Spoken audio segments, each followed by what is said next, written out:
o'clock in St. Louis. You are listening to The Morning After on 101 ESPN and the TMA STL YouTube channel. Tim McKernan, Doug Vaughn, Martin Kilcoyne with you. Jackson Burkett is on the ones and twos wearing a Super Bowl shirt. Doug, you see that over there? Well, he just turned his back to me. There it is. Oh, nice. A sweatshirt, buddy. Did the great Jeff Burkett buy that back in the day? You know what? A buddy of mine gave me this. He was cleaning out his closet. He was moving somewhere. He was like, I never wear this. Do you want it? I said, absolutely. It might be a touch small in the arm department, but that's looks okay. fine. It looks kind of baggy. I would have said you said I would have said baggy as well. Well, it's like the kind of late 90s style of wider but shorter. Doug, you remember that style? Wider but shorter? Wider but shorter. Ian Woosnam. Yeah, very similar to Ian Woosnam. Doug, you think of Ian Woosnam? Hell no. You can't see the sweatshirt and not think of Ian Woosnam. Did he have the yips, Tim, or is that the other Ian? There was a Baker Ian Finch. Poulter, Ian Baker Finch, Yips. Ian okay. Woosnam. Doug, little Welshman, right? Wee Welshman? Wee little Welshman. Woosnam? I I believe think that's so. correct. Yeah, Surprise Woosnam. guest tomorrow. Oh, he would be great. How is that the lead? Ian Woosnam, the spelling of his name. I mean, it's your Sadie Hawkins. You brought him Okay. up. It is WOO, like Nom. Ian Woosnam. So this goes back to Jackson's wearing a throwback Super Bowl 34 That's right. sweatshirt.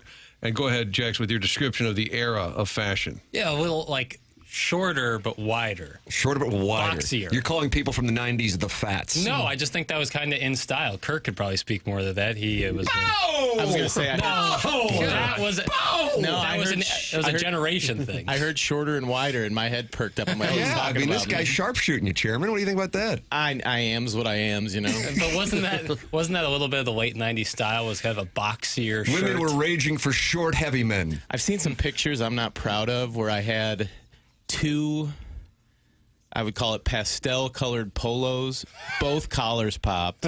You're wearing one on top of the other? Yeah, double poloed up. Yeah. You thought you were in the Brat Pack. A visor turned upside down Second Fashion Week. with frosted tips protruding through. Lord. Oh, my God. you It's wanna- like it was St. Louis Country Club member guest. And I couldn't shop at Abercrombie and Fitch because I was too short and wide. They didn't have offerings because they didn't want the shorts and wides wearing their gear. I think they stopped at large or extra large. In high school, I was very husky, always needed the 2X. Every once in a while, I could squeeze into a Hollister, but yeah, it's hard to find clothes for this body. I want video of you walking up to the male model at Abercrombie and Fitch, and you're like, yeah, I was looking for something. They're like, you should probably go to Penny's. Sears, maybe. I've been stopped by security trying to get in, and What's your shirt size for like a dress shirt? what's a dress shirt? Oh, for heaven's sakes.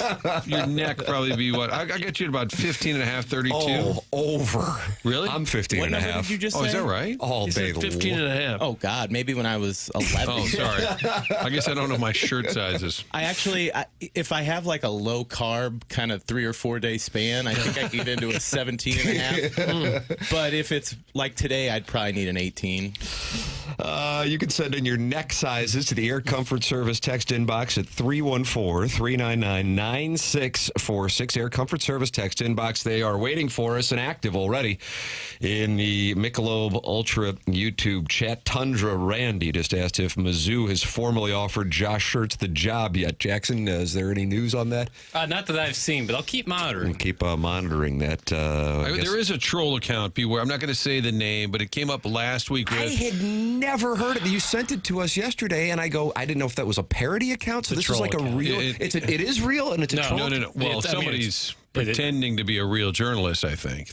I think they are Isn't that trying to most get people in the engagement. business? But It's a troll account. last week it said SLU aggressively pursued the Big East. The Big East, like, more or less mocked them and said, you're not on par with DePaul or something. And everybody's like, wow, really? And then people in the know are like, this is wildly inaccurate. And I said, if you were going to approach the Big East and present your case, you wouldn't do it in the middle of the season. This is not the time to say, I know you guys are in the middle of this.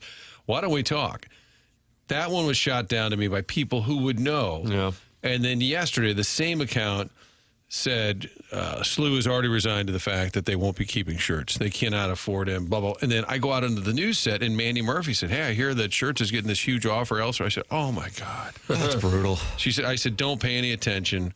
The same guy said last week Vahe Gregorian was kicked out of the pro football voting for the Hall of Fame. There's all this stuff. So this account is not a real person. No, I believe it is. I believe it is. Oh, really? Jackson, I feel like He represents himself as a real person. So you're saying it's not true?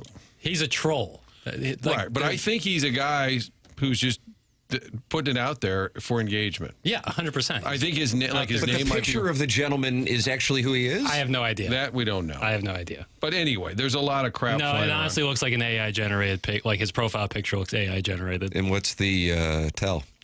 Really shiny and waxy. He kind of You looks ever like been to Clayton? he looks he looks like a piece of fake fruit. Oh, Doug, is that offensive? kind of. Yeah. In other I'm words- offending what? Some binary code pixels? Fruit industry. There's a lot of crap flying around out there. If you're a Billiken fan, just enjoy this. Don't take the bait. Martin, they are not happy, as is the brand, in the Air Comfort Service text inbox. And one of the reasons why is the Dover Soul, who was ready to go right at 7 o'clock. I take Slew in the points and I lose. Can't believe I lost by half a point. I guess at least Slew won. That's from the Dover Soul. But if you listen to Martin Kilcoyne, who I think might be undefeated in 2026 on his picks, you knew to take Davidson, and you spelled it out specifically. Billikens will win, but they won't cover the 9.5. What do, Doug? They win by 9. Yes, it is. You make picks. The audience makes money. Dover Soul, you got to check in with Borton. I had no money on the game, and I was very glad that they had the comeback, got the dub on the road. I was sweating that 9 at the end. I was watching closely, knowing they're going to win.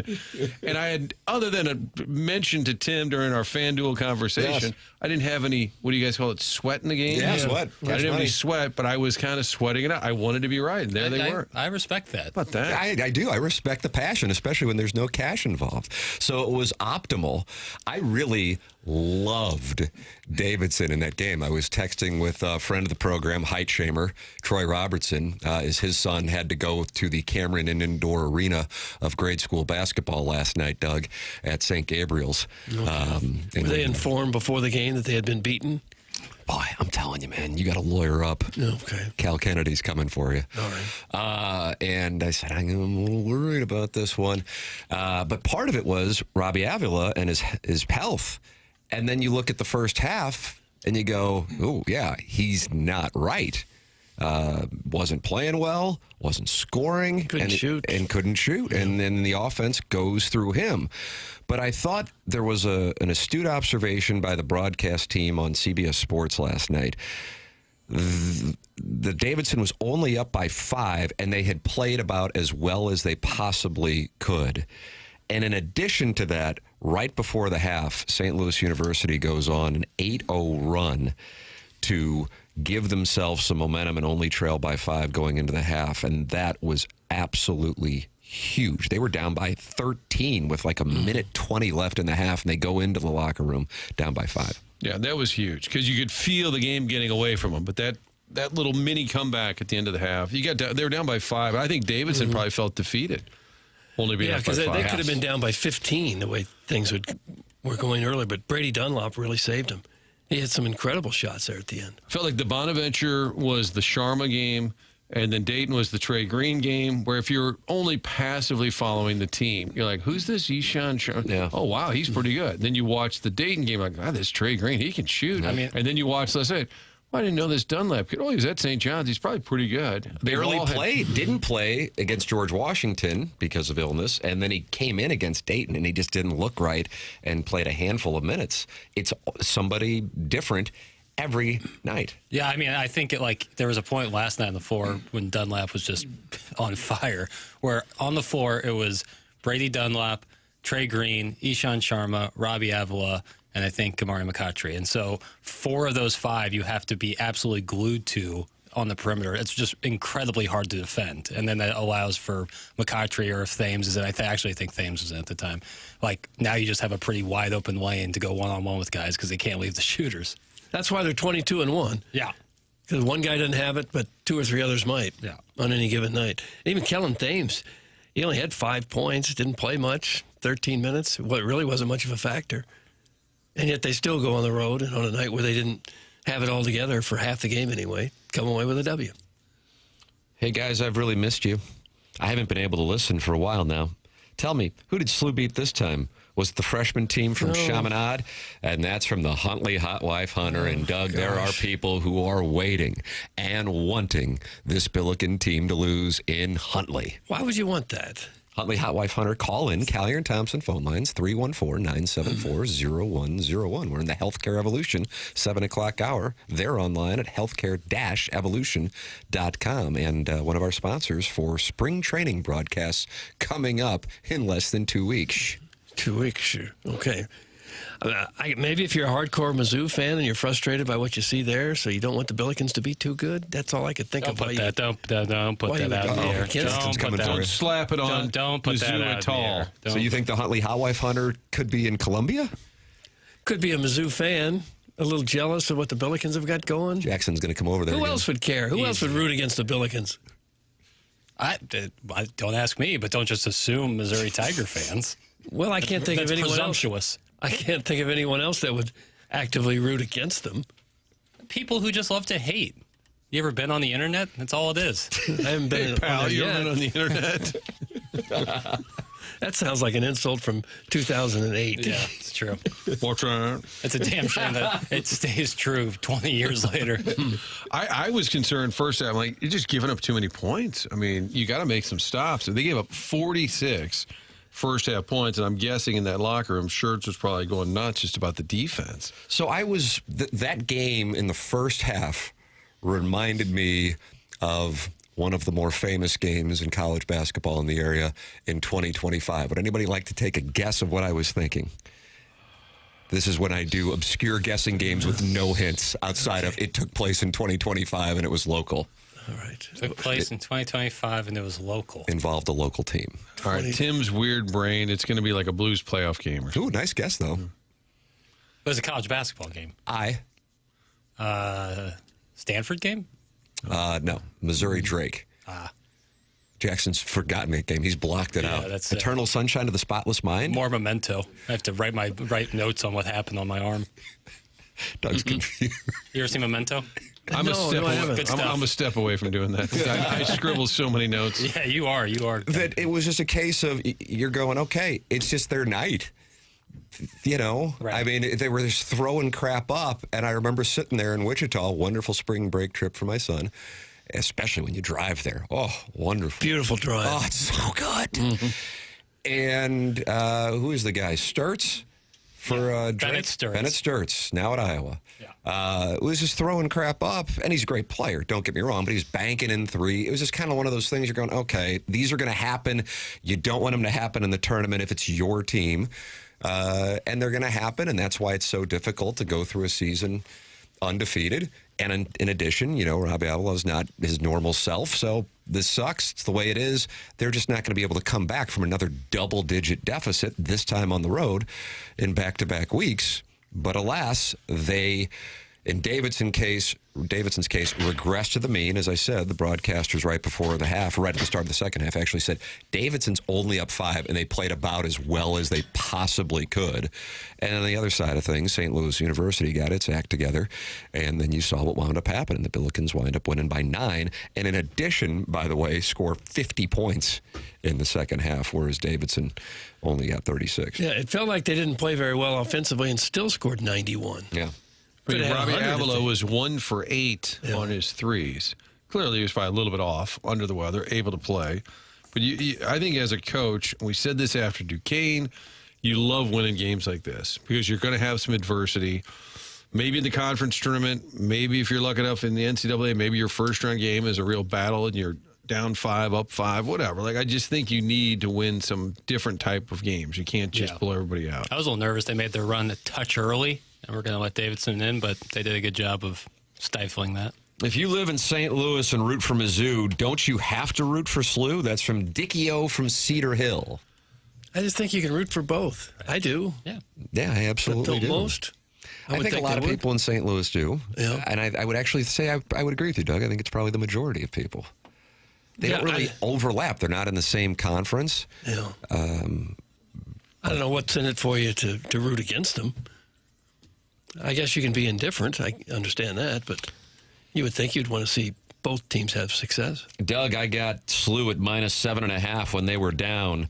Boom, with the over. Boom. That's from the chairman of the National Swingers Convention, and he's saying boom. Wasn't it Swingers Convention in St. Louis one year? Jackson? Didn't we discuss that? I think that was a furry convention. There was a Was that furry what it was? convention. There was also a stay-at-home dads convention. Oh, that's what it was. Yeah. Yeah. Not sure there was a lot of swinging there. Kind of ironic that they had a far from it. convention, the stay-at-home dads. Well, they'd certainly have time. Talk about a group of incels. Well, if they're fathers. No, a furry convention could also be a swingers convention, right? Because you're trying to hide Yeah. who you are. Well, yeah, I guess in a clandestine nature. How did Don't say TMA, and clandestine. I'm going through the seasons, I'm still a little behind. Yeah. What are you on, season 12 now? I But think? how did you guys not send a correspondent to the furry convention? One of your many producers over the years. That was a miss. You know, everything always is about revenue, and surprisingly, the advertising market wasn't there for it. Really? No. Today's Fuzzy Furry Report brought to you by Bill's Roofing. I have a 6-foot rabbit costume now. We could, next time they come to town, Really? we can send someone there. It's hot, man. I like that. So Doug's a furry? Unbelievable. Doug, I don't know what you're doing for the big game on Sunday, Yeah. but there is a lifestyle Super Bowl party down in Crystal City. Were we invited to this? I just looked up Swingers Convention St. Louis, and this popped up. And it's going on this weekend in Crystal City. Uh-huh. Huh. Wasn't there some hot wifing being done down there? That area? I believe Hot Wife Autumn came from Crystal City, if believe memory so. serves. Yeah. May I join you? There it is. It's a live feed right there. That should be Mizzou fans getting on board with the Billikens, right? Can I join you? I just want to enjoy your season. Let's go swinging. Huntley Hot Wife Hunter is back. He says, sorry, I didn't mean to sound like a hater. It's just that I've seen Arizona play, and our SLU players couldn't even hold their jocks. That's from the Huntley Hot Wife Hunter. Jackson, you say Arizona's a wagon because they got buckets? More than that, they're a wide load wagon. That's They're a high unbelievable. bar. You don't have I think to. Rock Chalk's going to beat them on Monday. I feel real good about it. I don't know. But you could have a great team and go, oh, your team can't Yeah, right. stay on the floor with Duke. Yeah, Okay, fine. right. Yeah, like Arizona is unbelievable this year. The St. Louis U thing is so exciting because they're not usually this good. Nobody's saying they're the best team in the country. Right. But they're not usually 21-1. And they play a very fun style of basketball. Like from the 10 minutes of the second half on to the end of the game last night, and if you watched it, you're a basketball fan, you had a good time. Brady Dunlap just unconscious shooting. It's awesome. Now 22-1. Looks like a sellout on Saturday, Tim. The old LaSalle ball I game. know. How about that? LaSalle. Sellout. I'm going to have to try to find tickets because it's on ESPN Plus, and I can't get ESPN Plus anymore. Oh, did you Used use to. profanity? That's good. Good for you. Almost did. Almost. Yeah, I gotta tell you, it's an incredible thing. What's going on? And then you look at the ticket market, and you see what the prices are, and you're like, holy crap! Look what's going on. There's only 4 more home games too. And I think part of it, of course, is the record and the ranking, but also they're just fun to watch. And I don't necessarily know how or why that is, but that's how I would to describe it to people. And obviously, plenty of people around town have gotten on board. Did you that see they're the fun to graphic? watch. The graphic they put up during the game, and it said Atlantic 10 rankings this season. And it had winning percentage, points per game, rebounds per game, assists per game, field goal percentage, 2-point. It was SLU. First. Just dominating the conference. And that's why, unfortunately, you cannot afford to lose, even at Davidson, which it's their building. And apparently the town is called Davidson, Doug. The school is called Davidson. Okay. And there's always a McKillop, always coaching. Oh, they're right. Well, the one guy was there for 30-some-odd years, and then his son took over. Doug, was he a silver fox? I don't think so. I don't know. Let's just have Timmy coach the team. Just keep in the family. I'm coaching St. Gabriel's only. Doug, you can come watch the game at my place Saturday. Maybe we horse around after? That's from the Mississippi Mud Shark. You want to horse around? No, I don't want to horse around. You dress up like a bunny. I can do that for you. Let's see. Jugs in D.C., the TMA Listener of the Month, who won the Form Energy Pack by becoming the Listener of the Month yesterday, says, I apologize and I'm going to take some time away. What happened? Did he predict the game poorly? He's our A10 correspondent. Yeah. I don't remember the prediction. I see he sent in a picture of a bunch of snow piled up and said, "Where are the Vianney grads?" I don't know if that's tied into it. Cardinals over win total, 70.5. I don't know what that means. I didn't know if he gave us a play because he gave us George Washington last week. Billikens against Dayton gave us that. Was he on something yesterday? Dayton points. Oh, Dayton. Oh, they barely survived. Barely won. And that was the game leading up to the SLU game, which starts at 8. And, Doug, they keep doing this. The 6 o'clock game, oh, surprise, didn't end at 8. It's crazy. I don't get that. Bonnie's had a chance to win there at the buzzer. The Bonnies. Nobody beats the Bonnies. Except for Dayton. And then friend of the show, Brent Stover, will say, if you're looking for your game, it's over on the app. Okay, great. So now I'm in front of the TV, but I need to get on my phone and download the CBS Sports app, Doug. Right. They make it sound so convenient. Sorry, your game's not on. Just go to our streaming app. They also said, don't worry, the game hadn't started yet. And then when they got to it, the game had started. Yes, I heard that. It was a quad 2 game last night, Martin. People need to stop talking about the A10 like it's the SWAC. That's from Kwame Voyukas IV, and he made your ass into grass on Friday night at the Didn't see you, big man. Didn't see you. Guys, I love listening to the Homer commentary on the broadcast. It's part of the fun. That's from Dino Bravo. Was that a Davidson broadcast crew last night? I don't think so. The CBS Sports Network. Right. They were pretty excited when Davidson was playing well in the first half, but they should have been. That was an appropriate time to get excited. Yeah, I don't double-digit underdog. I think ESPN Plus, you get a lot of local people for sure, but that was a CBS Sports Network assignment. Well, if you watch Missouri basketball, 9 times out of 10, it's Tom Hart and John Sundvold on the call. So, like, if you were an opposing fan, I would kind of understand being like, what the hell's going on here? I agree with that, Papers. Guys, when it come to my Super Bowl party, so can I impress my friends? That's from the Dogtown Dumper Pumper. Doug, No. You want to go? You don't want to do? No. How's that? So you're out. Yeah, I'm out. Jackson, you considering it? Say that one more time. I blanked out there for a second. Dumper Pumper wants you to go to his party? No, I'm out. Super Bowl parties, man. The whole thing. Jugs in D.C. said Dayton -7.5. That's from the Heiser House Hooligan, and he's holding Jugs accountable. Okay. All right. It's okay to be wrong sometimes. It's gambling. Guys, did you notice there was one very vocal fan in the second half? That's from Yes. Jackson's Beer Pool. Yes. Really not a fan of Brady Dunlap. He must have been sitting real close to the announcers, so it was bleeding through their mics. He kept it going for, it must have been 20 minutes. Davidson's enrollment is less than Marquette High School. Teresa A10 is Doug. Teresa A10 is laughable. Hope SLU gets to the Big East. That's from former President Ulysses S. Grant has a home over on Gravois. I think he was trying to say that's the reason A10 is laughable. Looks like a 2,000 enrollment. Yeah. Small school. Well, they played Principia earlier, and they had like 500 people in their college. Yeah. Something Great Robert outrageous. Duvall. Robert Duvall went to Principia. Yeah, I feel like we've had this conversation right up the road here. Wow. Elsa, Illinois. Davidson, it looks like a beautiful campus. Steph Curry. What more do you want? What's your Mount Rushmore of colleges in North Carolina? Great question. Oh, boy, there's a lot of them. Got to have Duke on there. Yeah. I'm probably putting Wake Forest on there for my guy Ricky Prohl. Yeah. North Carolina State. UNC, yet to be mentioned. I know I was trying to be like a troll and like leave off the big one. East Carolina. East shout Carolina. out to Alec Burleson. Yeah. Pirate? Yeah. Charlotte. Yeah, 49ers. Used to be UNC. Looked bad on the UNC jersey. Wilmington. Coastal Carolina. Is that? South Carolina. Well, pardon the hell out of me. All right. Evil Calvin, I don't know. All I know is he is not a fan of the Billikens, Doug. And hey, you know what? That's the way that it works sometimes. God bless. Some people like some things. Some people like other things. St. Mary's a few years ago missed the NCAA tournament with 30 wins. Didn't play anyone like SLU. The A10 conference is Little League. SLU still hasn't played a ranked team. That's from Evil Calvin.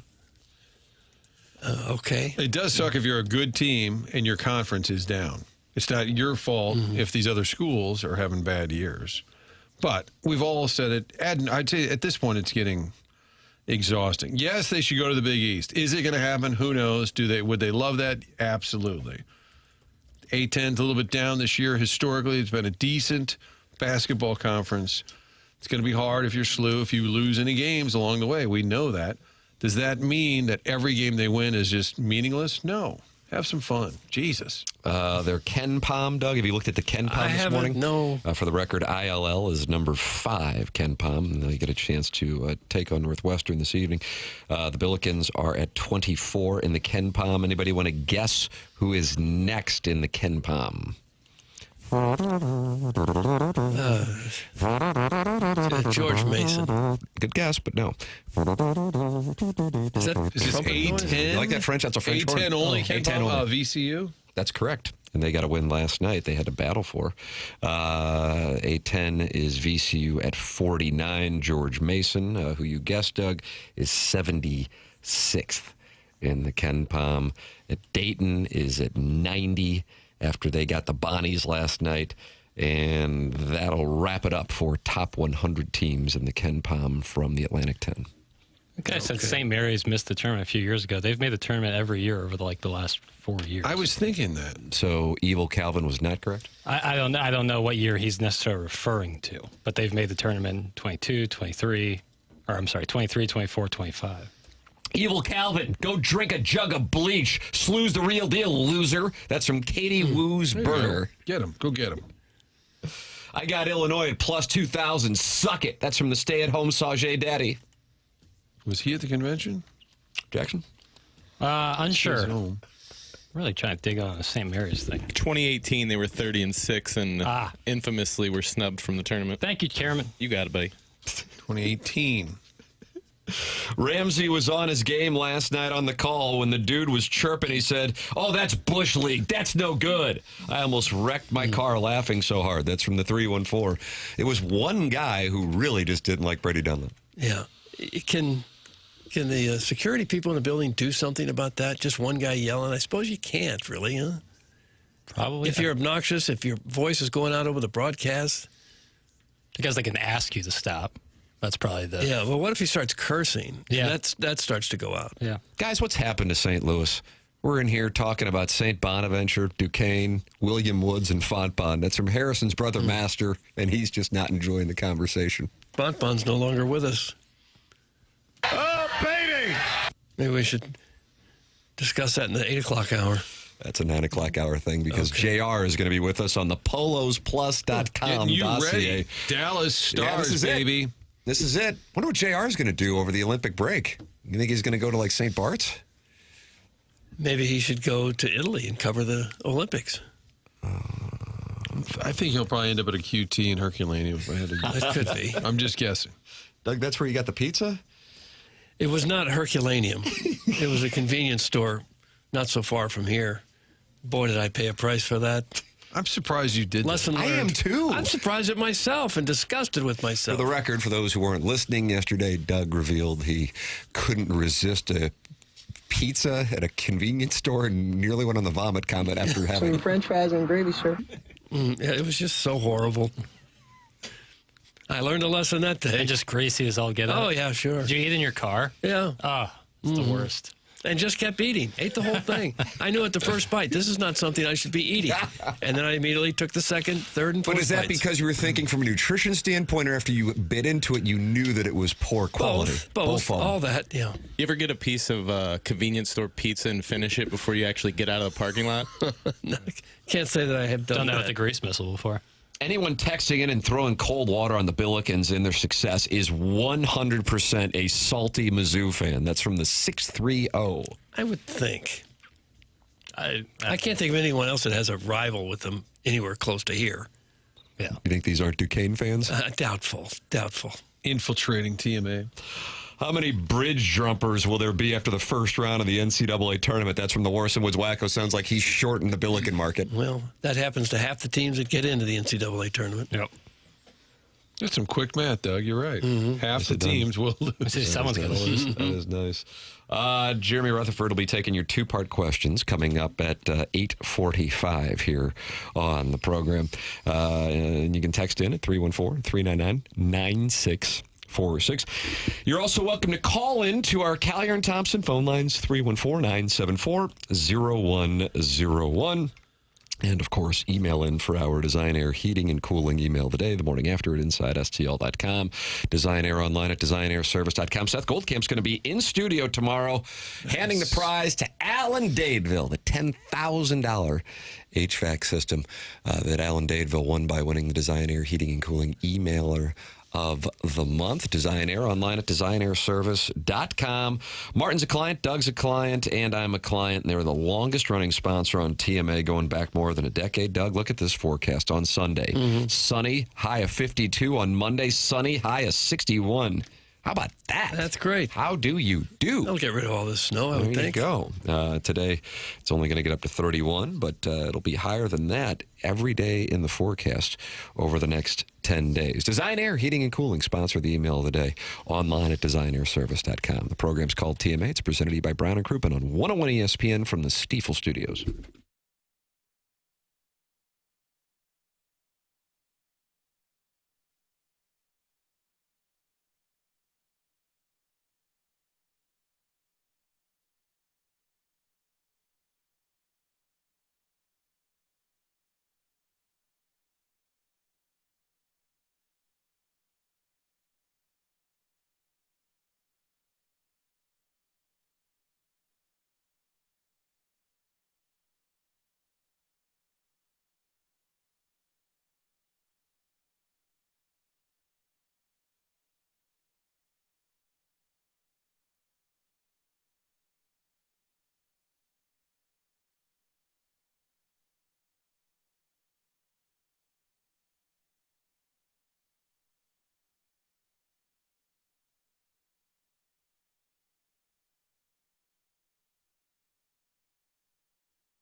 Sick. Ween Wednesday. It's TMA 101 ESPN. Shows on YouTube, too. Doug's little river birch is in there talking to deep voice, dude. And 440 I Steven and Bill Reloaded and MD 2020 and John Scores and Snooker's in there. Okay, well, be sure to get in there and join Snooker. Isn't that the British pool game? Snooker? Kind of like a little small table, I maybe? think that's correct. Guys, I found out I was coming in tomorrow while podcasting like the Dickens yesterday's show. Maybe time to slap a third-string producer on this operation. Peace and love. That's from Al in Dadeville. Jackson, your thoughts? He was reached out to. We got it done. You know, the manner. So he's lying? No, he's not lying. No. I after he won on Monday, I reached out to him and asked if he was okay to come in studio, to which he replied, yeah, Thursday and Friday would work great. Talked to Seth Goldcamp. He said Thursday would work, and I guess I had forgot to tell Al, hey, how about Thursday at 10:15? So I had it mostly worked out, but didn't finish the job. But now it's finished, and we're good to go. Okay. There you go, Doug. All right. Always best to line that stuff up over the air, just on the air. Yeah, why not? You're welcome to get involved in a myriad of ways. 314-974-0101 is how you can call in. Jackson, Chairman Kurt, I don't know who, posted a clip of Steve's call yesterday. Doug, you know Joey B. Steve? Yeah, I remember Steve. That's on the TMA_STL Instagram account. Is it on the Twitter tweets too? It is on the Twitter tweets. So you can follow TMA_STL on the Twitter tweets and on Instagram, TMA_STL. And maybe you can become a legend just like Steve at 314-974-0101. Collier and Thompson phone lines. Doug, he was selling you on what the Cardinals are doing. I don't know if you bought. Maybe Ken Rosenthal will change your mind. Here is what he has to say about what the Cardinals have done this offseason. Times legacy going to be very similar in St. Louis as it is in Boston? Obviously, we don't know the future, but is it fair to Chaim Bloom to make him make these moves? He knew what he was getting into. And last year with Mozeliak in his final year, Mozeliak was not willing, and maybe ownership was not willing, to go to these lengths to start the rebuilding process. They were kind of waiting for Chaim Bloom to be that guy. Now, when you embark upon something like this, and remember, they've traded Sonny Gray and Wilson Contreras, and of course now as well, Brendan Donovan, you know that it's going to be painful. Cardinals fans know it's going to be painful, and Cardinals fans, the knowledgeable ones, understand that this was probably overdue. So I don't know that Chaim Bloom is being looked at in a negative way in St. Louis. The Boston situation was entirely different, Eric, and you alluded to it. Ownership basically forced that deal by not signing Betts. Chaim Bloom didn't make a great deal. I don't know that it was going to be easy for him to make a great deal with 1 year of Mookie left at a big salary number. So, and with the Dodgers also taking on David Price and the rest of his money. So that was one job. This is another job and another task entirely. And I would say that we don't know exactly how this is going to turn out, but the direction he has taken with this team, that is the proper direction. This is what they need to do at this moment in time in their evolution as an organization. And the moves that he has made so far have been pointing toward a better future. Whether it transpires or not, whether he picked the right guys, that remains to be seen. But I will go back to one trade he made in Boston. I'll go back to a couple things, actually. The trade of Christian Vasquez to the Astros that brought them back Wilyer Abreu.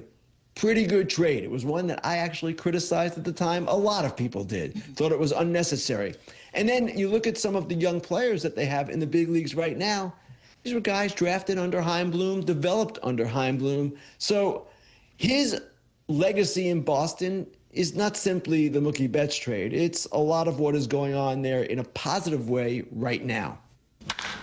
Doug, there's a little base knock up the middle. Right. Well, at the outset, he said something that I actually disagree with. I think are you shaking your head because you know what I'm going to say? Well, I would say that Mozeliak tried to move some of these pieces. So they didn't want to go. Gray didn't want to go. Contreras didn't want to go. And obviously they had traded Arenado, and then he decided he didn't want to go. So I don't think that's an accurate depiction. Right. I'm surprised that's coming from him. I'd expect that on Twitter or something. Yeah, I think Mozeliak tried to move all of these same pieces a year ago. They didn't want to go. The franchise hadn't quite gotten to the point where they are now, where it's obvious you don't want to be here if you're a veteran guy. I think a year ago, some of those guys were still somewhat hopeful or just weren't up for moving. So I would say that's not accurate. The Boston deal is weird because Dave Dombrowski is the old school guy who just spends money and trades away younger players, just goes with all the veterans. He's doing it in Philly now. They did it in Boston. They won a World Series. And like a year later, they're like, all right, we're not going to do this. We got to start building up the farm system. We got to bring in Chaim Bloom, Tampa guy. All right, let's build up the farm. And then after a couple of years, like, all right, we got to start spending money. We got to just go. So I think the Boston thing is always going to be kind of hard to figure out because they literally, their ownership is so fickle up and down. But what he said at the end is that it's encouraging, like what's happening in Boston now, maybe as part of Chaim Bloom's legacy. So maybe that's encouraging if you're a Cardinal fan. Who knows if this is going to work? Clearly he's got a path here and a vision, but who knows if it's going to work? That's the thing when you go this route, you don't know. These might all turn out to be brilliant moves. We certainly hope so. Or it may turn out that they didn't get a whole lot for the guys that they traded. And you won't know for a few years down the road, which makes it harder to build a team this way, obviously, than if you're with a club that's got all kinds of money to spend and you go out and get proven veterans. That's a much easier but highly more expensive way to do it. But the key to all these moves are did the players or will the players that they acquire amount to impactful major leaguers? And nobody knows that. In the case of 75% of the moves, though, they were salary dumps. So that's the difference. The one that I think would be fair to analyze, whether you want to do it in the moment or you want to do it in 5 years, would be the Donovan one, because that wasn't in the same category as Contreras, Gray, and Arenado. Right. You trade a reasonably priced player that's one of your best players who's still got some upside, and you move on from him, you better get something out of that. We don't have time to wait on the future. That's from the 314. Okay. I don't know what it meant, but I liked it. It could be a T-shirt. Well, a lot of fans are going to feel that way because, again, we've been spoiled by their success over the last 2 decades or more. And so people don't have much of an appetite to sit and watch a bad, struggling team out of contention for another few years. How can anyone not be excited to watch the Cardinals team and their trajectory? Major problem with, quote, diehard Cardinal fans is they get mad when they don't go 162-0 and have Aaron Judge or Juan Soto. It's St. Louis. We'll never have those guys. At least this was something we can have guys watch grow and be proud of. It's very exciting. Doug, that's from Cheese Deluxe. I don't know. I think you can be, I understand being resigned to it and understanding it. I don't know how you can get excited that there's a couple players that are going to play in AA baseball this year that may or may not be good. To me, that's not very exciting. You can be hopeful and again, understand why the team had to do it, but I don't know why it's exciting to see a bad team play in the major leagues. I guess some people like things and some people don't like other things. True. My nipples are hard. I am excited. Chuck Barkley? Papers doesn't know. No idea. For some reason, I thought that was It's Chuck more Barkley. the sentiment that's important than the speaker. And the Cardinals have had players as good as Judge. They did have Albert Pujols for a long time. I was going to say, for a minute, you did have the best players in baseball. You had the MV3. I think Doug is forgetting the Cardinals were also awful with Donovan, Arenado, Contreras, and Gray. Were we just going to plug holes forever, Doug? Doug is on my naughty list. That's from the 618. Well, I'll say it for the 100th time. I understand what they're doing. Doesn't mean that I'm excited about it. Doesn't mean I can't wait to see what happens at the Class A level this year in the Cardinal minor league system. I don't get excited about that. I'll get excited if the players come up and they're good major leaguers. Then I'll get excited. For now, it's the only thing that makes sense is just to wait and see how it goes. That's all you can do, really. I can't wait to tell Doug, hey, Tarangelo, Sinjay, bumped up to Double-A, Doug. Oh, my God. How am I going to sleep tonight? The chairman of the National Swingers Convention is back, and he says, I love what the Cardinals are doing. So much better than signing Corey Dickerson and calling it a successful offseason. Doug, that's the chairman of the National Swingers Convention. Well, they did those kind of moves when they thought they already had a contender. Everyone takes this to such drastic levels. Like Like they really thought the Corey Dickerson signing was going to put him over the top. Mike, would you say an outstanding job from Luke today? Outstanding job from Luke. Yeah. I do think it's interesting if you're Bill DeWitt Jr., the owner, and somebody said, why did you call him Mr. DeWitt? It is confusing because there's Bill DeWitt and then there's Bill DeWitt. So I usually say Mr. DeWitt when I'm referring to the dad. He's mid-80s, and, a lot of owners who get older probably are like, let's just win right now. Hell with it. Go for it. I think it's interesting at his age that he's like, hey, what's in the best interest? We got to start over. Do you think he really wants to sit around and wait a couple more years to watch good baseball? Probably not. But to me, that's a sign that he thinks this is necessary. Well, yeah, I don't think there's any doubt that it's necessary. It's just it's not exciting. What are the next couple of years gonna be like rooting for the Cardinals? Is it going to be exciting to see what happens in the minor leagues? Because I don't think it's going to be very exciting what happens in the major leagues. Hey, Papers, let me ask you a question. Yeah. Because it's usually Martin, Doug, and myself having this conversation. And our positions are well known by the audience on it. I actually am excited, but I'm not thinking of a championship this year. I'm just excited to watch young players develop and be under the Cardinal umbrella and see them take a direction and stick to it. That, I think, is something that needed to happen really a decade ago, starting in 16, and sure as hell could have happened in 2023. With that established, you're a 27-year-old man, a strapping bachelor all the ladies love. Very strapping.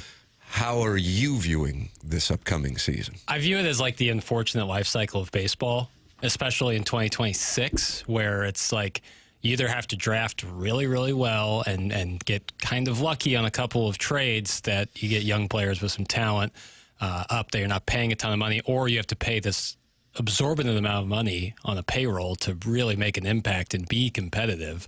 And I've described it before as like MLB is kind of in its Gilded Age era where the top is, spending more than ever and better than ever, and the middle and downside of it is, impoverished in a way, all relatively.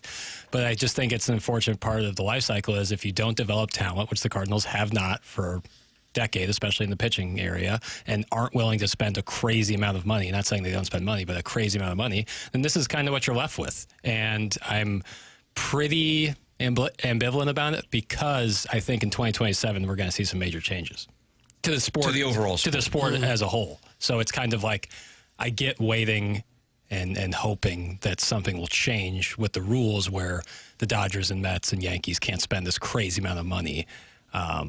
Or at least force other teams to spend much more money than they're spending right now.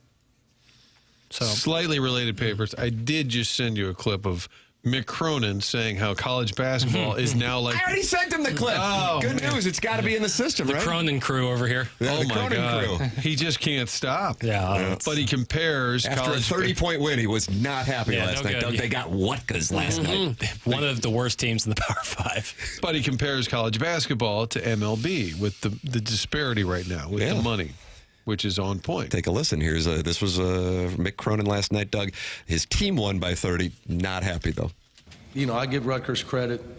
They got a lot of young kids. There's haves and have-nots in the money world. And Coach Pikel's a great coach. He really is. It's just, it's a shame we don't have a salary cap and everybody was playing even. But this is baseball, not the NFL. This is MLB. There's the comp. Caller Ellen is on the Caller and Thompson phone lines, Doug. Caller Ellen, good morning. You're on 101 ESPN with Doug Vaughn. Hey, gentlemen, I'll make this quick. First of all, congratulations to Alan Dadeville. I was honored to be a part of his winning email. Secondly, I really wonder, and this is a oddly serious question coming from me, but we talk about the future of the Cardinals, and so has the scouting department changed from Mozeliak under Bloom? Because unless something really dramatic happens with Walker and Gorman and some of these pieces that we thought were the future and so far haven't panned out, and if the same people are scouting and selecting and part of this whole, we're trading away, obviously people on the backside of their careers for younger, for this minor league talent, are we just in a swirl of making the same mistakes, is my question, or has Chaim Bloom overhauled the scouting system and we can hope for, knock on something, better outcomes? Yeah, and that's my question. Okay, caller. My understanding is, they've added a ton of staff. Now, on the scouting side, I think they've moved a lot of pieces around. Even the other day, there's a new person in charge of the draft. Now, Randy Flores, still the director of scouting, but they moved, I don't know if they moved the titles around, but essentially the draft is now run by, I'm forgetting the man's name, but a different person. I think he's added scouts. They've added a lot of lower-level positions as well. I would say it's not a complete overhaul in that regard. There are still a number of what I would call like Mosaic lieutenants, Moises Rodriguez, a lot of international stuff, still high on the food chain. Flores obviously still there, but I think, yes, they've added scouts. They've changed a lot of their approach, I would say. But I would that's a fair question. Chaim will join us, I'm sure, at least once when we're down at spring training. I think that's a fair question. Isn't Rob Cerfolio the guy that they have? So he is, yes. So he is the, I forget his actual title, but he's basically assistant GM, player development and performance. Yeah, he's a high-level young guy who came from Cleveland. He is, I would say, Chaim Bloom's right-hand man. So that's a newer position. Some of the other ones are holdovers, yes. So I think that the Brain Trust has been not overhauled, but I think there's been a refresh of that department. But we can ask them exactly how many scouts have they added? How much is that area been revised? It's a good question, but I would say there's been changes. When did Martin get on the Cardinal payroll? What an answer. That's from the 314. And he is now, you're holding rights over there? Is that what you're doing?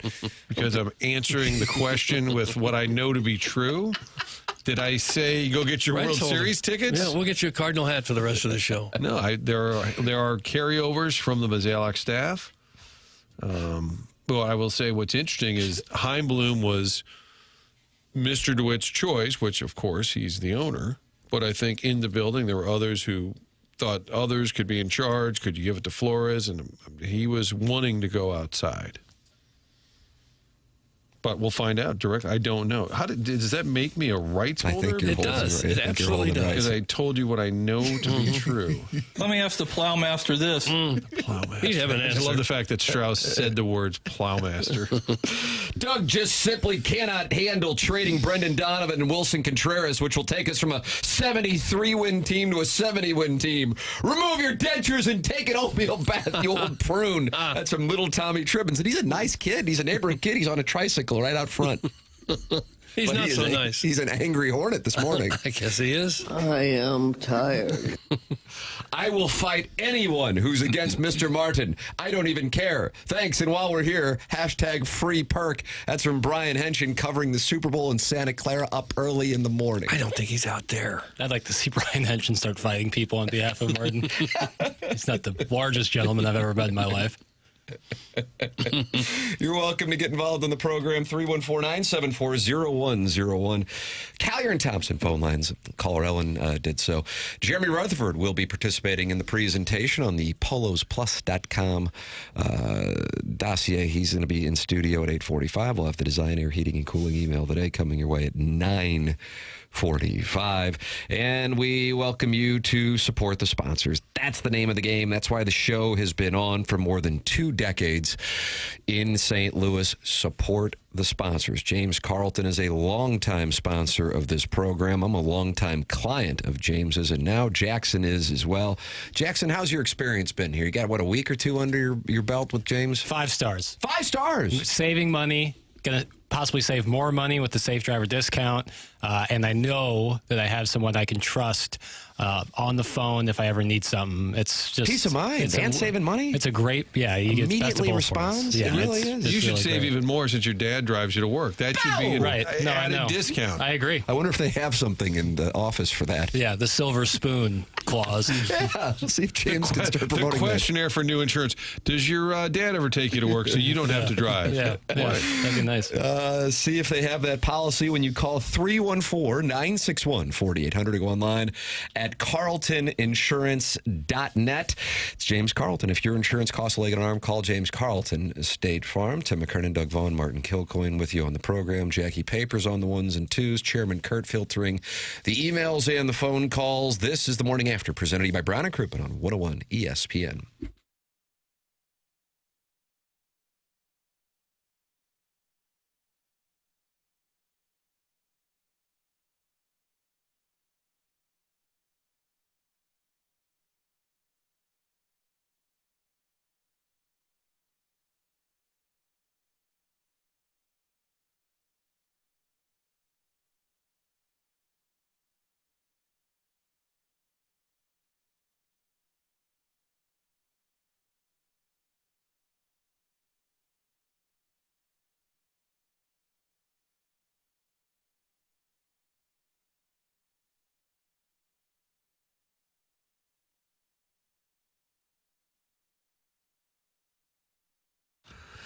Village Bar, the spot to go to for lunch, dinner, with family, with friends. Great spot to just meet up, watch the game. You can do all of that and have the best cheeseburger in town, but also sample 1879 distilling products right there on site. That's where they make it, out back in the barn.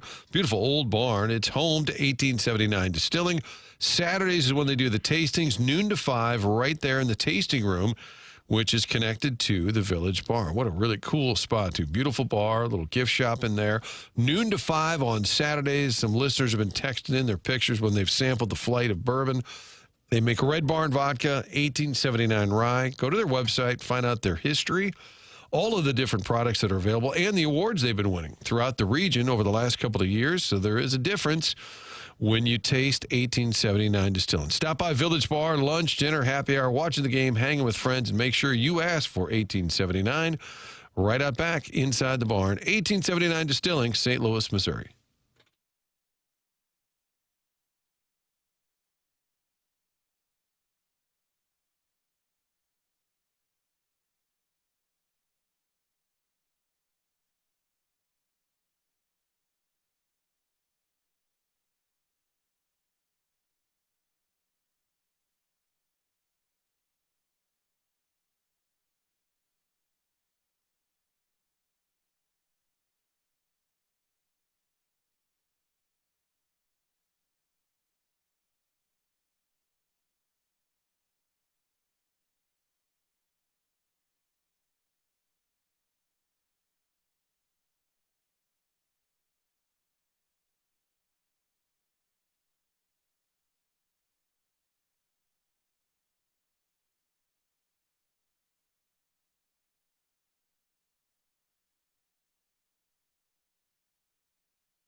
This is Jackson with a Sports Center update brought to you by Saliga Heating and Cooling. Blues back in action tonight, taking on the Dallas Stars. Pre-game at 7:30, puck drop at 8:30, right here on 101 ESPN. That was another Sports Center update brought to you by Saliga Heating and Cooling, a Daikin heating and air conditioning dealer.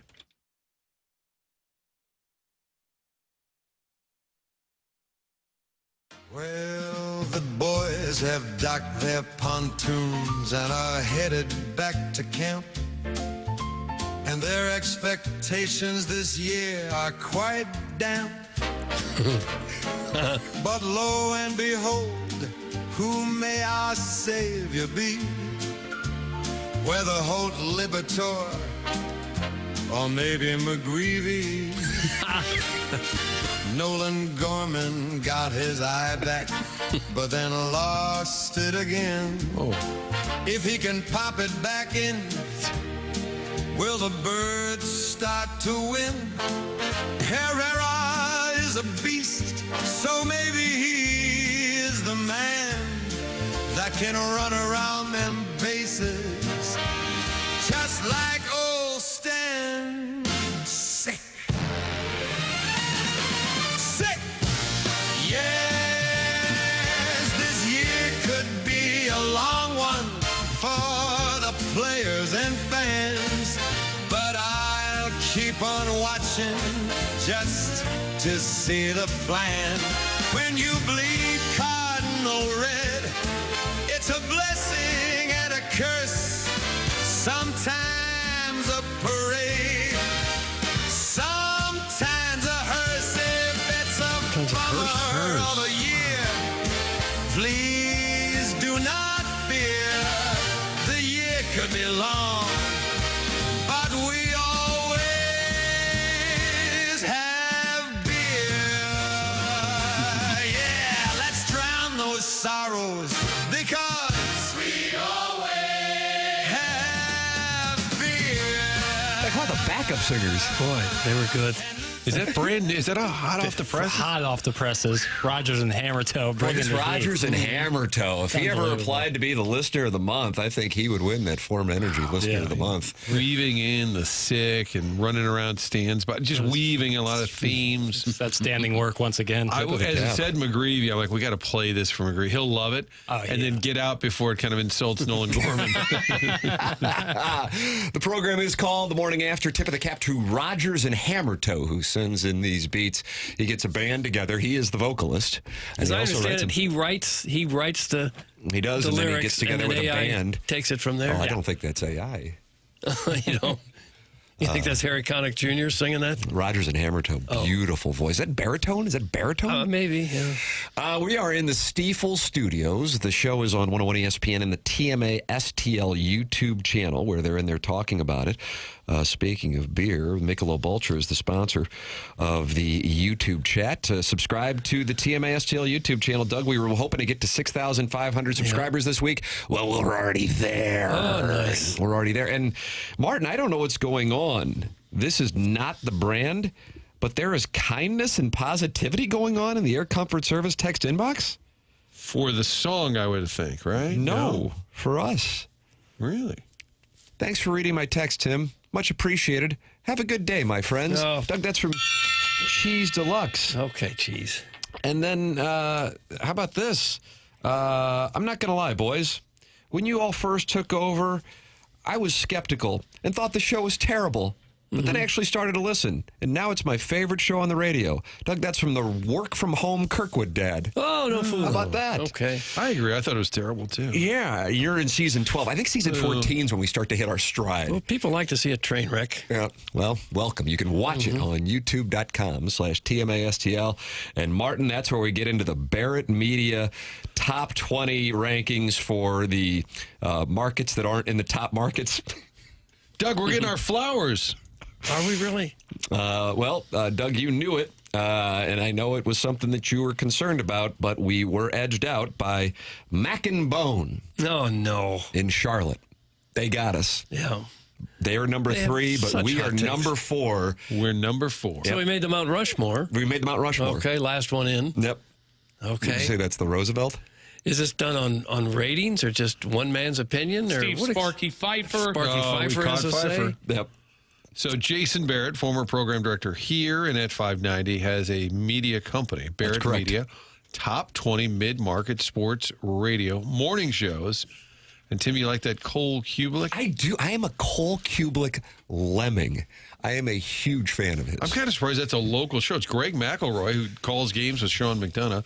McElroy and Kubelik are number one in Birmingham. Number two, it's the Ken Carman Show. Ken Carman and Anthony Lima. Those two are real cards. And Lima shut the Cardinals down in Game 3 of the 2004 NLDS. And then Right? It was danced Lima all time? over the place. It seems like it. And Jose is passed. This would be different. And then Mac and Bone, Martin. Mac Doug and was Bone. worried about that. What I like is that the screenshot is usually a publicity photo of the hosts. A lot of times they can be cheeky or billboard type photos. Ours is just a screen grab of the YouTube where we're all zoomed in on our heads. A little like a Brady Bunch box. We were able to beat out the Morning Animals in Oklahoma City, Doug. Won't feel good to be them right about now. I used to tell Jeremiah Crow, if you don't want my chair, that's a problem. Well, whatever happened to Crozy? If you don't. You've never heard these drops. Yeah, you are in season 12. Oh. Jeremiah Crow references. Do you have a Barrett bin over there, boy? The San Francisco one. That's my favorite. You like that one, Doug? Yeah. I spent 4 years in San Francisco. It's always been one of my favorites. Sparky Pfeiffer. What else you got, Paper? Come on, Papers. Come on. That's not it. Now, who could possibly listen to enough of these morning shows all over the country so that they can rank them? I've got to work on the annual Top 20 in Sports Radio, travel to Minneapolis for Radio Row and off-site meetings, and assemble the schedule for the BSM Programming Summit coming to Chicago this March. So, see, there you go. Doug, wouldn't you want to listen to sports talk shows in Oklahoma City? You'd have to listen to every show all over the country for But you listen to hours the Morning at a time. Animals anyway. I don't. Wow. You'd have to Fighting listen words, bulletin board material for I next feel like year. they're calling Holiday like, what are you doing going on that St. Louis show? We're an Oklahoma show. everyone will tell you, we have to get better at teasing. Well, okay. That's the key. Do you think we've gotten better at teasing? I'm worried about the process. How could anyone know what goes on in all of these shows that last 3 or 4 hours all over the country? I don't think you get it, and I think that's your problem. 31 executives voted on this. Okay, how would the executives hear us? You think there's executives in Birmingham, Alabama listening to our show? Yes. Not one. What about all those Emmys you won, Doug? Did you ever question the process then, or did you stand up there and you stood up there and gloated? I accepted it, but it did indeed question the process. I Because I was remember- part of the process a few times. I think I was there one year, and Doug Vaughn said, this is what happens when you work harder than everyone else, when you're better than everyone else. You're rewarded like this. For all of you young people in the business, work harder. To be like me, well, realistically, you'll never be like me. That was nice. That's almost word for Thank you so word. much for this award that I deserve. And then you marched off, and I thought, God, what an ass. I like that. I like that. Those are good words to live by. Hold on a second. Let me see if I understand this correctly. You guys are the 4th best show outside of the top 20? Isn't that basically number 24? It's a fair question from St. Louis City, Kevin. Top 20 markets. Markets. So there's the top. Market, New York, 1. L.A., 2, Chicago. Philadelphia, Philly, one? Is that what it is? and I think Dallas is now 5. Dallas is 5. Used to be Boston? Or San Francisco, Oakland, I think, used to be 5. Anyway, so yeah, there it is. A huge moment, and we all are bonused on that. So what are you going to do with your cash? Because we're getting paid by the Billikens to talk about them. I may move into the Central Corridor. I may. Wow, Papers, you're already there. What's it going to be like to have Doug as a neighbor? It's going to be nice, you know. This is top 20 living. I think wonder I'm if going we to take could- my cut and go to the summit. He's having a summit in New York City this summer. Oh, New York City. The 3-day pass is only $375. So That would be really good unintentional humor. Wait a second. Doug's an Emmy Award winner? That's from Boozy. Doug, you've got like 20 of them. No, I don't. 10? 8, I think. Oh, is that right? Who's counting? A couple have been broken over the years. By John Vaughn? Yeah. You do a live shot in front of the trophies during COVID. Yeah. Stack them behind you. Move the blender and put a couple of trophies. The plunger. Zolak and Bertrand, number 1, top 20 major market sports radio. I have to tell you, I it's a have never heard sorry, that. it's a midday show. Midday. Oh, I was about to say. I would think that number 1 would probably be like, well, hell, I don't know. Like Carton or Boomer Esiason, whatever the hell that is. I ended up on, now I'm on a rabbit hole. Barrett. Doug, we were market number 4 in 1904. That's from Los Lonely Strode. I know. 4th largest city in the country. Well, we're about to bounce back. Oh, we're not bouncing anywhere except downward. What if people start quickly. using rivers? It wasn't that long ago. It wasn't that long ago. We were like 12 or 13. Then what happened? Well, the Sunbelt cities got us, and we kind of stagnated or got a little bit smaller. And cities all around Florida and Texas. Tim makes a good point, though. River commerce is certainly about to make a big comeback. River commerce. Mm-hmm. And that's where the River to Pear is going to start. I think you're going to start to see. That doesn't lead you anywhere. You can get up all the way to U City, I think. There's a show in Dallas called The Invasion. I saw that. I like that. Yeah. We need like a tough and cool like back-to-back shot. I'm going to need a stepladder. Yeah. Some of these are great. We're missing out. But it was mostly the Erie Canal that got us, right? When they carved out the Erie Canal, that made the St. Lawrence waterway accessible all the way to Chicago. Doug's history. Because all the shipping that used to go all the way down the Atlantic coast, around Florida, up the Mississippi River to St. Louis, with goods to be distributed west, now they went through the St. Lawrence waterway to Chicago. Chicago built a huge railroad network, and that was kind of the end of our glory days. You mean we're not in our glory days? Not really right now. We could bounce back. Look in the mirror, boys. Other shows are playing clips of this dumb show and laughing. That's from the Starfish Street. Probably so. They wouldn't think. Hey, we're better than Chicago. Yeah. They wouldn't think that this is a good show. Number 4. I don't know what they're talking about. Thank you. Sorry, numbers don't lie. So do you think he just ad-libs it all? Bow! Bow! Just makes up the list, kind of like bracketology? There's just a point, one guy? It's a point system. Isn't that exactly what this is bracketology? Doug Zolak and Bertrand finished 58 points ahead of Brandon Tierney and Sal Licata to score that first place finish. Licata. Boy, I guarantee you he loves college basketball. But according to who? Who's voting? These are executives? program directors, yeah. You're questioning the process. Just be glad you're 4th, I am questioning the process. Yeah, enjoy your bonus and your central corridor living. I'm going into management today. Hey, we're 4th in the Barretts. Yep.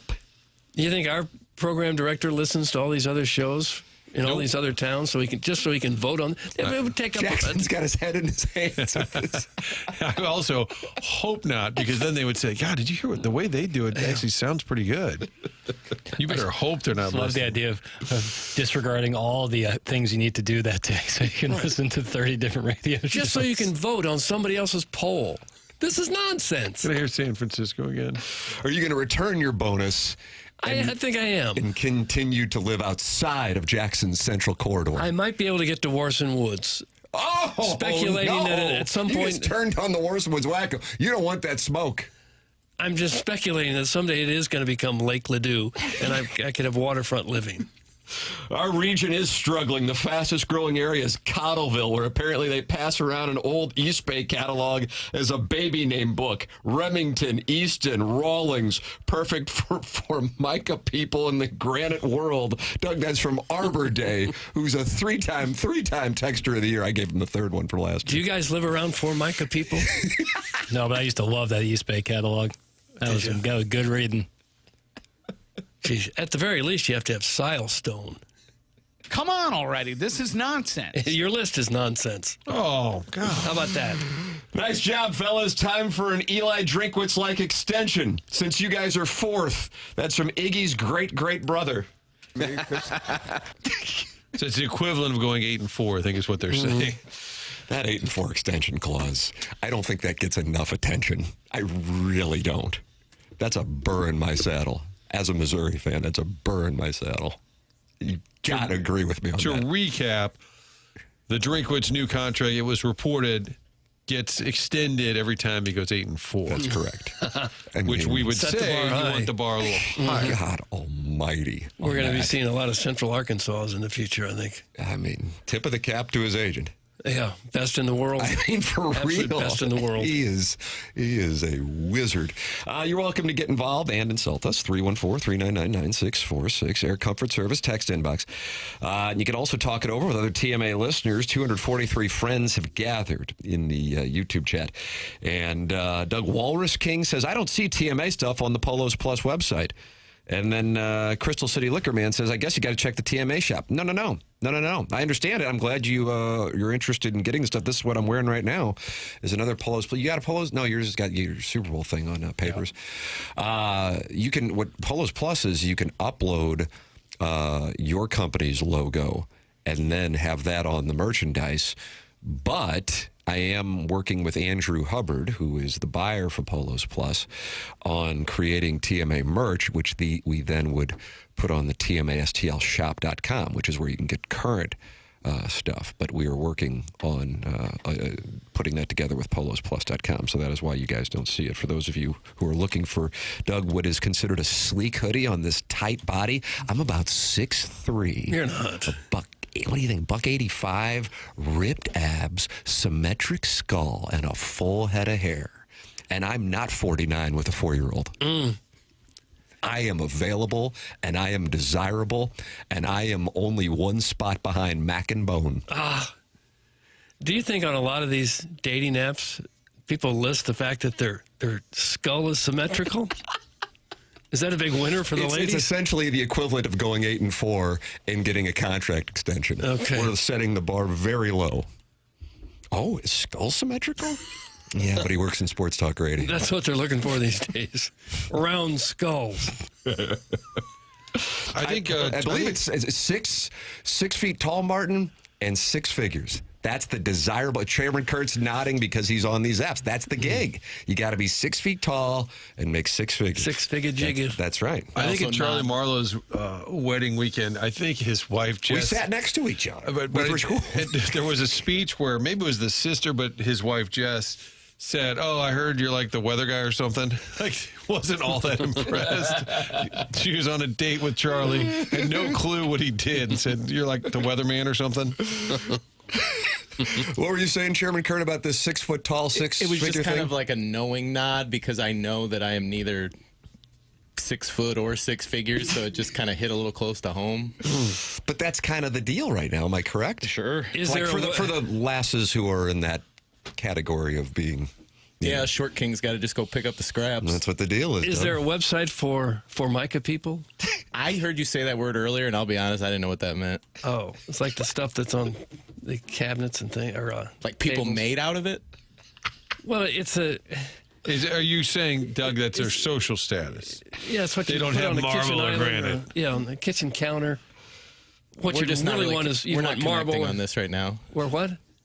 Never mind. Oh, for Doug was never going to leave his wife for me, so I figure I might as well marry a woman. Sums it all up.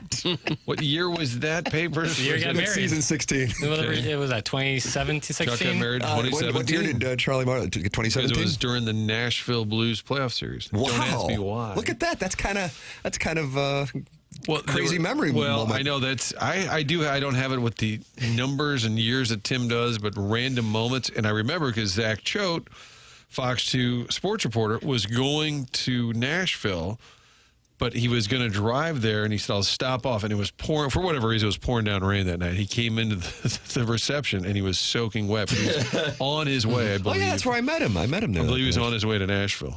So it was during that series. Formica is pressed fiberboard. It's the cheapest hard surface you can get. That's Sharon in Clayton. I don't know if she is saying she has it or if she's just aware of it. I don't think so. Probably marble all the way. I can't believe Doug keeps calling Cottleville Formica people. It's pretty insensitive. That comes from Arbor Day, who sent in the initial text regarding Cottleville in the East Bay catalog and Formica people. I never connected Cottleville to Formica.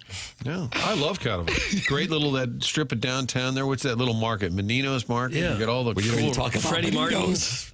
all the Park, great, yeah. been there, Frank Martin's and then Frankie Martin's. A couple of different restaurants right there on that road. Doug, you picked a fight with the Warson Woods wacko, and now here he comes. Okay. Let's see. What is Doug? You got a problem. Good luck coming north of Manchester. And then he poses a question: what is the threshold for gals south of Manchester? 5'5" and 10K in EBT monthly. Doug, that's from the Warson Woods wacko. Well, I have a carport. Tim is the Johnny Sins of St. Louis. Have my wife, have my dad, have me. That's from the Jeffco gentleman. I guess. I don't know. I feel like Johnny Sins is a little taller than 5'3", though, isn't he? I don't know who he is. Yeah. He is? I would think. Never met the gentleman. This Warson Woods wacko, you got to watch your back and front. Now he's got Doug on one side, he's got Licks on the other side. Yeah. You got a lot coming at you. Right. From both directions, north and south. Cottleville is the Kirkwood of St. Charles. A lot of libs and expensive for no reason. That's from Boozy, and he's coming for Cottleville, and he's coming for Kirkwood today. Good morning from Melville. The yacht is docked this morning. He just sent in a picture of a river running through. Oh, no, good morning from Cottleville. I apologize. He's got riverfront property. Is there waterfront property in Cottleville? Doug? I don't know. Probably a creek out there. Yeah. Is that Suttermill Creek? But they probably call it a crick. Oh, okay. Hotshot Ladue. Cottleville has cornered the market on stretch marks. That's from Doug's Prison Wallets. That's why it's thriving? Can one town corner that market? I take objection to that because us Jeff Goians, we took that market a long time ago. Yeah, that does seem more stretch You don't have mark. stretch marks, do you? No comment. Sometimes you see guys who've lifted a lot of weights, got really strong, have little stretch marks where they got too big, too fast, I guess. Yeah, mine are different ones, but yeah, I know what you're talking about. Okay. You boys can talk, or your boys can talk all that smack all you want. You couldn't pay me to live east of that river. That's from the Thrilla in Manila. What river are we talking about? I think he's talking about the Missouri. I think, because I think he's in the 636. Okay. There's a lot of zip code warfare on this program. There Doug. is. There really is. Rivers and We're roads. never going to come together as a region. I don't think so. And this Cottleville-Webster Groves thing is the most passionate of them all. You can attack regions of our community by texting in 314-399-9646, Air Comfort Service text inbox. And, of course, you are welcome to participate in the Michelob Ultra YouTube chat, where Crystal City Liquor Man is talking to STL Chris, who's talking to Deep Voice Dude, who says Johnny Sins is his wife's gym instructor. So that's pretty cool. I don't know if he can get him on the program for us. It'd be fun. It'd be fun to have. Yeah, surprise guest. That would be a wonderful treat. Hey, Brown and Crouppen is the presenting sponsor of this presentation. Online at getbc.com. Doug, you want to take a guess? Just a guess what their phone number is? I'd say it's 314-222-2222. Unbelievable. That is correct. Brown and Crouppen is local, and that is why usually on Tuesdays, what is it this week, Jackson? Thursday, you hear Terry Crouppen, Andy Crouppen, or Ed Herman come into studio because they are here in the community. And don't you want a local law firm to handle your case? One who knows the legal environment and also the insurance company. Because to the insurance company, you're just a claim number. To your team at Brown & Crouppen, you're a person with a name that Brown & Crouppen cares about and will fight for. After an accident, money can be tight, and that's why they offer so much for free. You can always call for free. Any day, anytime. Your first consultation's always free. They come to you for free, whether it's at home or in the hospital. If you think you may need Brown & Crouppen services, call 314-222-2222 or go to getbc.com. Make sure you let them know you heard about them on TMA. The choice of a lawyer is an important decision and should not be based solely on advertisements. Get involved in the program by texting in, calling in, or emailing in for our Design, Air, Heating, and Cooling email today, which comes your way at 9:45 on the polosplus.com dossier. And at 8:45, Jeremy Rutherford in studio, presented to you by Mark Hanna. And that comes your way at 8:45 here from the Stiefel Studios. The program's called TMA. It's presented by Brown & Crouppen on 101 ESPN and the TMA STL YouTube channel.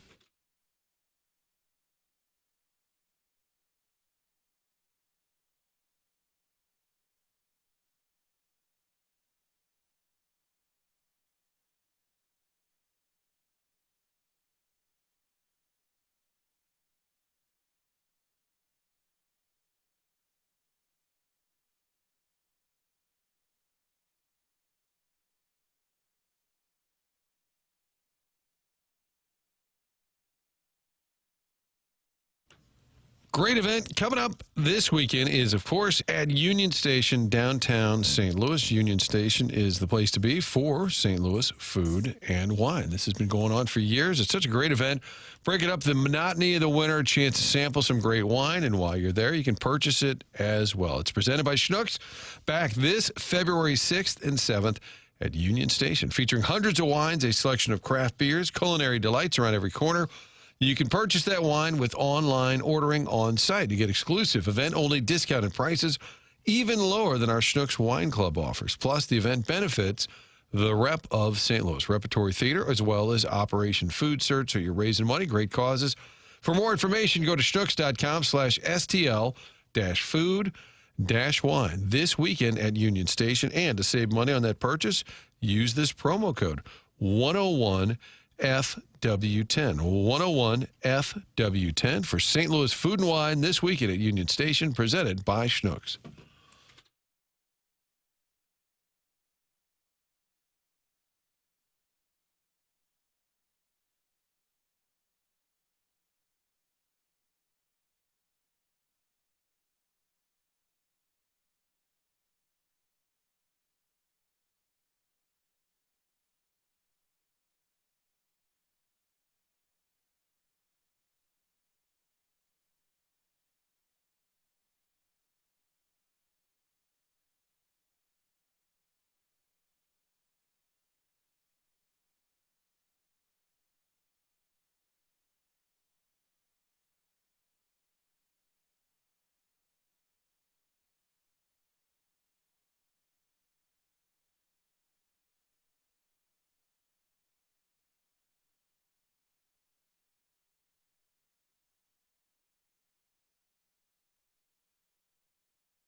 Doug, you like this one?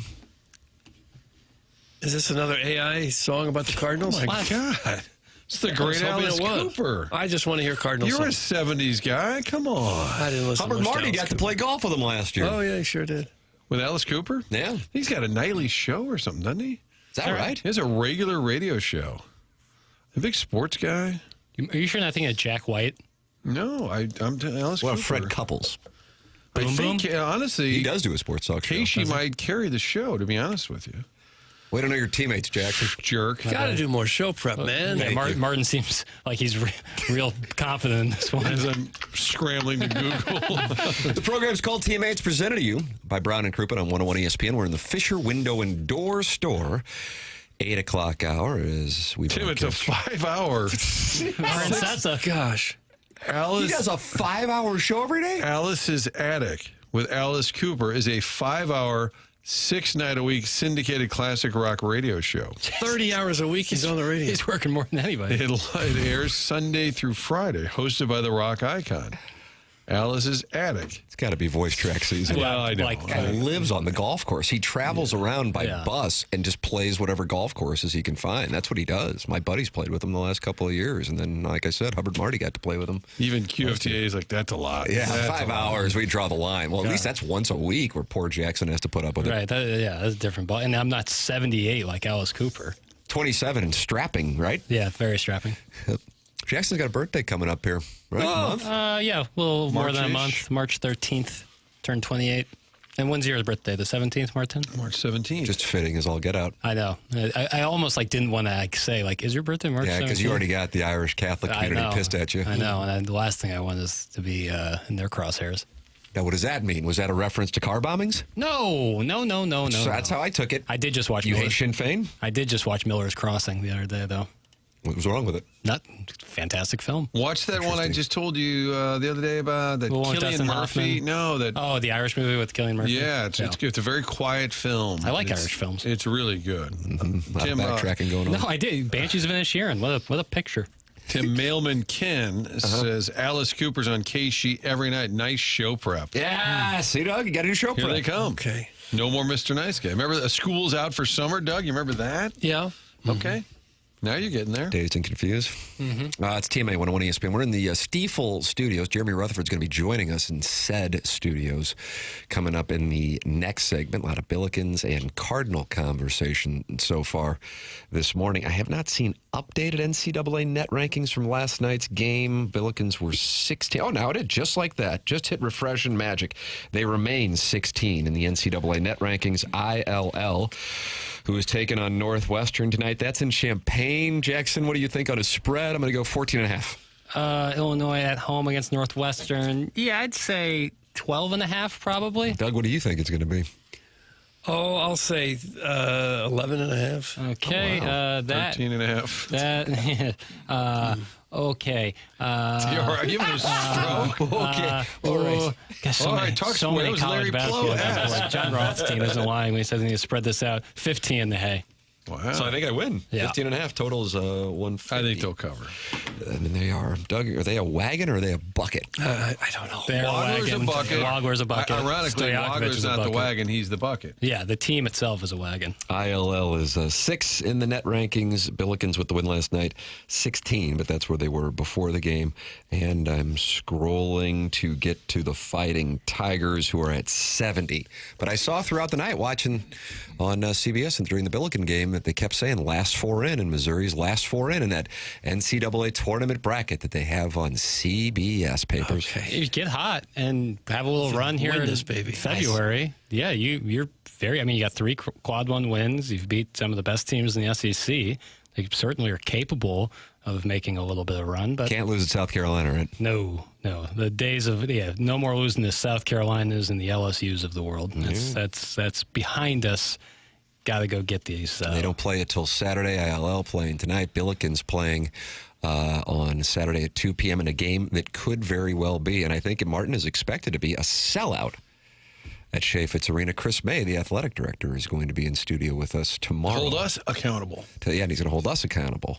There's He's a lot gonna to be dig in. I 9 o'clock. hope he's ready to get his ass grilled because there's a lot to talk about. He's not going to like it. No. Lock the door, Chairman. He's not getting out till he answers all the questions. That 2 o'clock start, that's perfect. That's when I can have a pony. Oh, yeah. Roll on out of there, get a little pizza, whatever. Yeah, that's it. That's the move. Humphreys. Yeah, when I had the 4-year-old running around Lorenzini's at 10 o'clock, my wife looked at me and goes, okay, I know you're enjoying the King of Beers. And, Doug, I enjoy the King of Beers. Do you really? But it's time to go. We gotta get on out of here. I actually told the Shea Fitz staff, get the kid out of here. And you know what? You were right to do it. I was sitting there talking to Cal Kennedy. I mean, I could have sat there until 5 in the morning. Nope. Got booted by my betrothed. Oh, So I'm yeah, watching she this threw you out. booted by my there's no doubt who's in charge. betrothed. I would have been. She was the strap. To Tim's face, I would have said, "Oh man, it's so good to see you. How's the fan? Oh yeah, there. And then I'd walk over to the usher and say, "Get the kid out of here. This is obnoxious. This is for adults only." Hey, great to see you guys. Oh, I'm sorry. Are they asking you to leave? That's terrible. Yeah, who did that? Terrible. So sorry. Josh Schertz was talking last night following the win and was very proud of his team, even though he acknowledged it was not their best effort, and credited Davidson for putting the boys to the test. Really hard-fought game. Credit to Davidson. I thought they were terrific, particularly in the first half. Really made life hard on us. Probably game plan wasn't great. I think we adjusted our ball screen coverage late in the first half. They were killing us in our drop. We just went to a more aggressive coverage. I thought their shot making was really good. Their pace was better than it's been. And we struggled, but a lot of that was them. But I thought our guys showed unbelievable competitive spirit to stay in the game like that, be down 13, kind of getting punched in the mouth and, found a way to go on an 8-0 run there late. Obviously, really tough shot by Ish, really tough shot by Brady to get us to 5 at half. And we were fortunate to be down 5. And I thought second half, we were, we played with much more force and aggression. I thought our defense wasn't great, but it was better. I thought our offense, better force, better playing off 2 feet, better job. I thought our pace first half was horrendous. Second half was much better in terms of how we attack. So, overall, again, credit to Davidson. I thought they played a terrific game, and I'm really proud of our guys because, that's a hard one. When you've, the week we just had at home and all the emotions in there, to come here to play a really good team. It's a hard place to play. You've won 15 in a row. It's the dog days. There's a lot of reasons why you can mail one in tonight and take a loss and not get across the finish line. And our guys just willed it to make it happen. So really proud of them. Swish, swish. Bish. I always like his analysis. I learned a new one today. They did a better job playing on 2 feet. Did you hear that? I like that. Yep. Better job playing on Jump 2 stop. feet. A lot more control. You can make decisions on 2 feet. Once you leave off one, you got to either shoot or pass it. I don't remember the shot Dunlap missed, but he was 6 for 7 from the floor, 6 of 6 on threes. So the shot that he missed was not a 3. In the second half, I don't think he touched the rim. I think it was unbelievable. Yeah, and he's got great looking. And if you're not following the team closely, you're saying, "Oh, I've heard about Thames. I know about Rabia. Who's this guy?" Yeah. And if you watched last week, and I bet a lot of people probably watched them for the first time last week, understandably so, both the George Washington game and then certainly the Dayton game, and he really wasn't out there. He wasn't out there at all against George Washington, and a handful of minutes against Dayton, still dealing with his illness, which I think has been running through the team for the last few weeks. Last night, it was Robbie Avila who wasn't on his game in particular in the first half, but he got it going, and that leads to the comeback win yet again for the Billikens, who now sit at number 16 in the NCAA net ranking. Dunlap is just a sophomore, so he'll be around with the current college rules. He can only play another 8 or 9 years. That's true. But that's a pretty good weapon to have for another. My mom last Friday ordered CBS Sports. She called her cable provider and said, "I want CBS Sports Network because of the Billikens." And the last 2 games have been on that network. And I said, "Mom, that's great." She said, "It's only an extra $30 a month." I said, "Okay, hold on."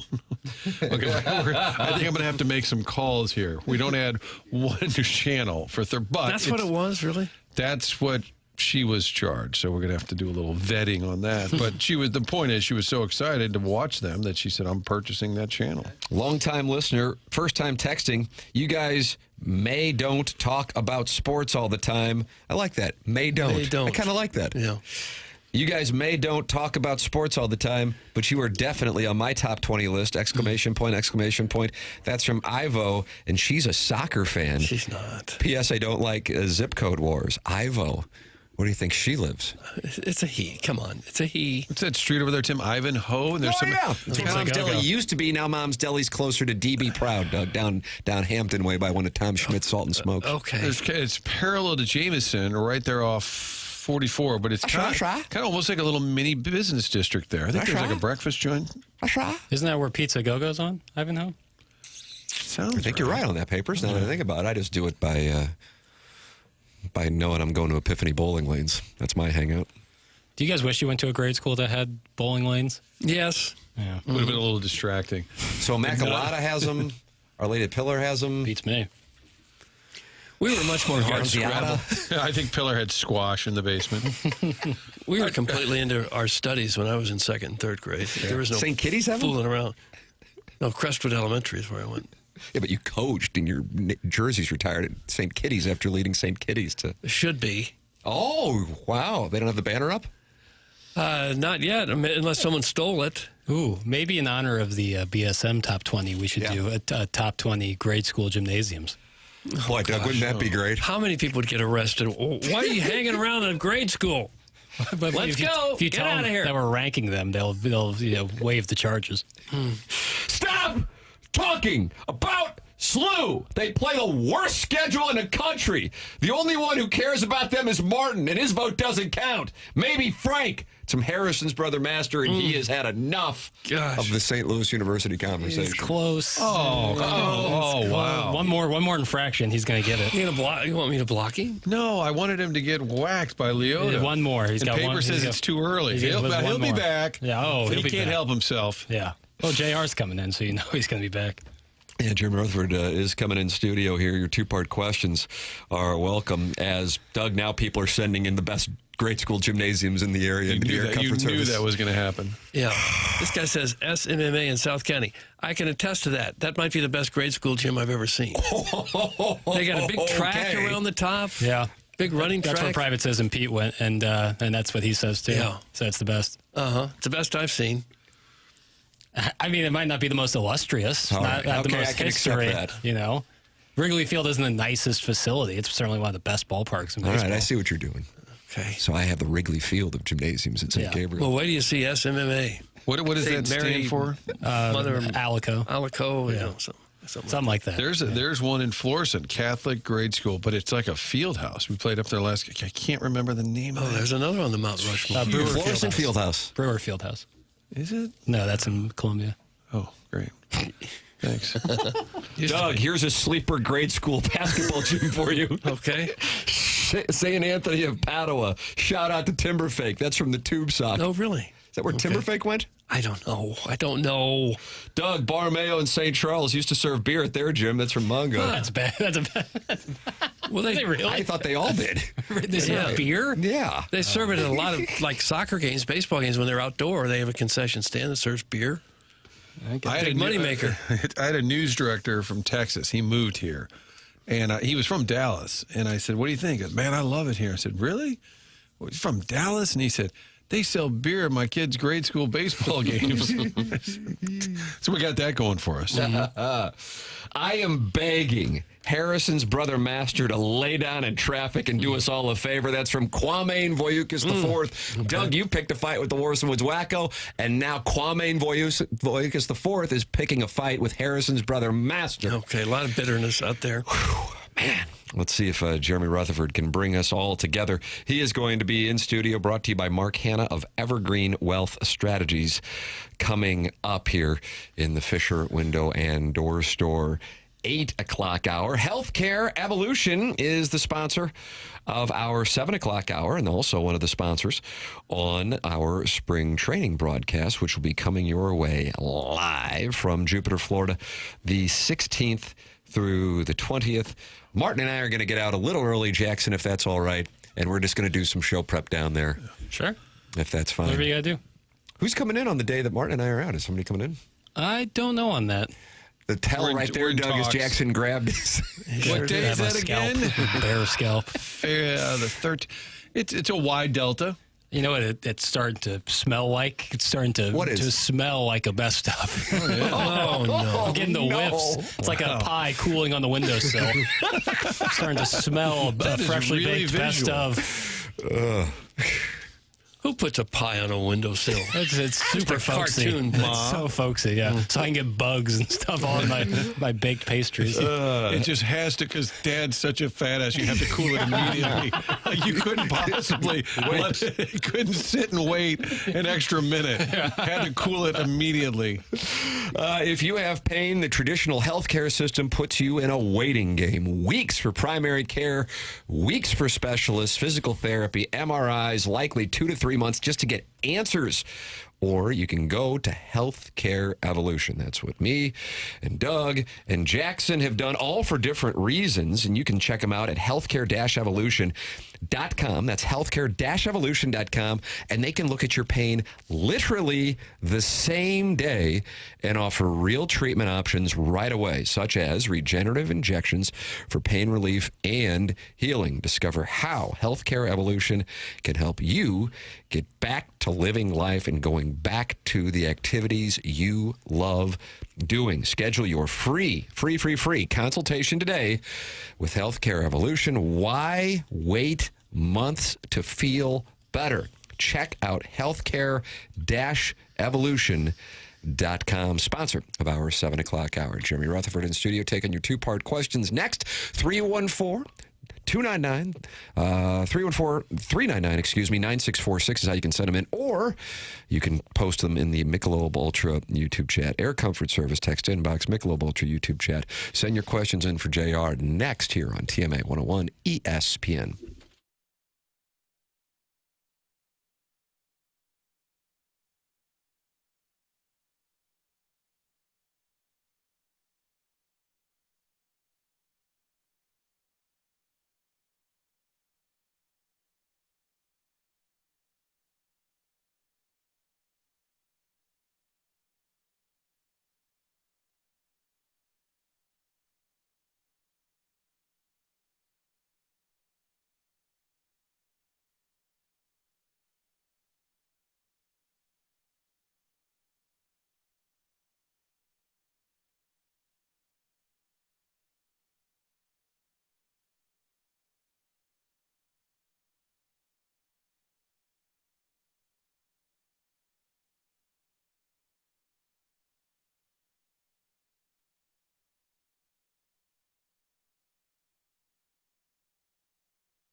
It's TMA 101 ESPN. Tim McKernan, Doug Vaughn, Martin Kilcoyne with you on the program. Jackie Papers is on the ones and twos, and Chairman Kurt's on the floor. You know why, Doug? Why? Because Jeremy Rutherford said, sit over here on the Davenport. I'm taking over. Okay, that would make sense. Yep. Hello, JR. He's in here brought to you by Mark Hanna of Evergreen Wealth Strategies. Well, it's good to see you. Well, then they went on a tape delay of some This kind. is my fellow Jefferson County in here, and I feel bad putting him on the floor. Cuck on cuck crime. Well, and Chairman was a teacher at one point, and I'm sure at times you take the class. Let's all sit on the floor today and discuss. Crisscross applesauce. Crisscross applesauce. And I like guys under 6 foot that make less than six figures. Oh, brother. This is hot, Doug. What's going on here? This is what's happened with the Blues.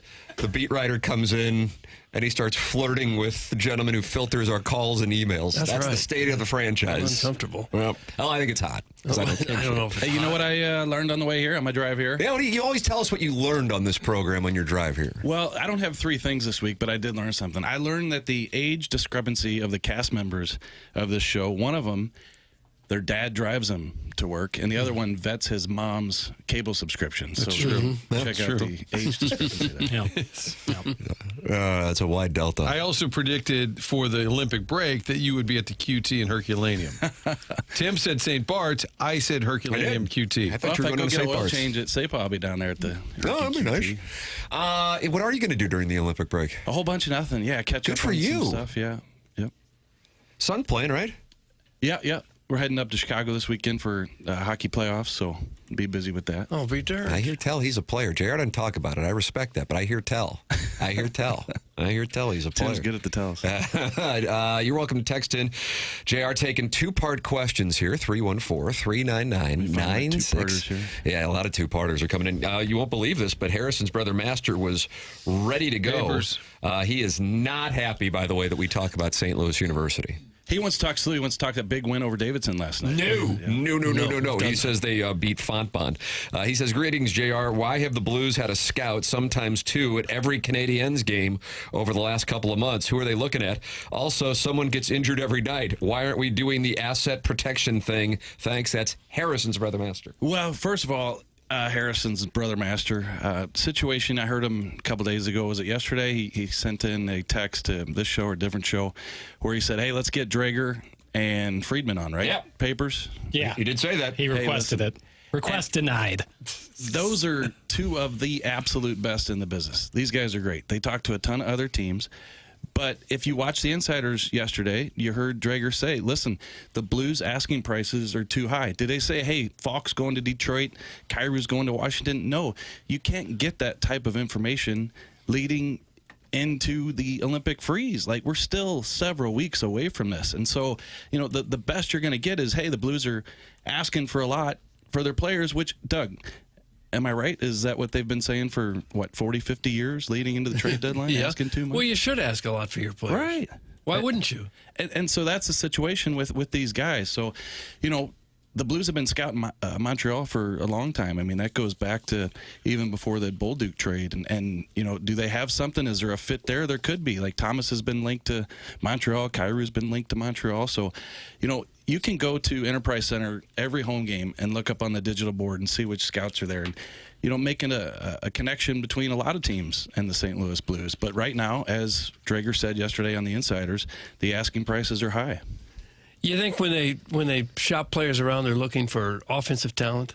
Would that be the number one priority? Well, I think so in terms of they're going to have, if they trade Jordan Kyrou, they're going to have to replace some offense. They just have to. You can count on Snuggerud coming back, coming up through the system and producing. You can count on some of these guys, but they're going to have to find some offense. And, I know some people are of the mindset that if you do move a Shen, a Kyrou, whomever, you're probably going to get a D guy back in return. But I think the Blues have some good young defensive players coming up, like a Juracek. But, they're a couple years off in terms of actually being guys who you can pencil in a lineup every night, but you can't block them. Like, you can't go trade for a guy and sign him to a 7-year contract when you got some of these young guys coming up like Juracek and Lindstein. So to answer your question, I think it's forward where you're going to want to get a return, but you're probably going to look at defense too.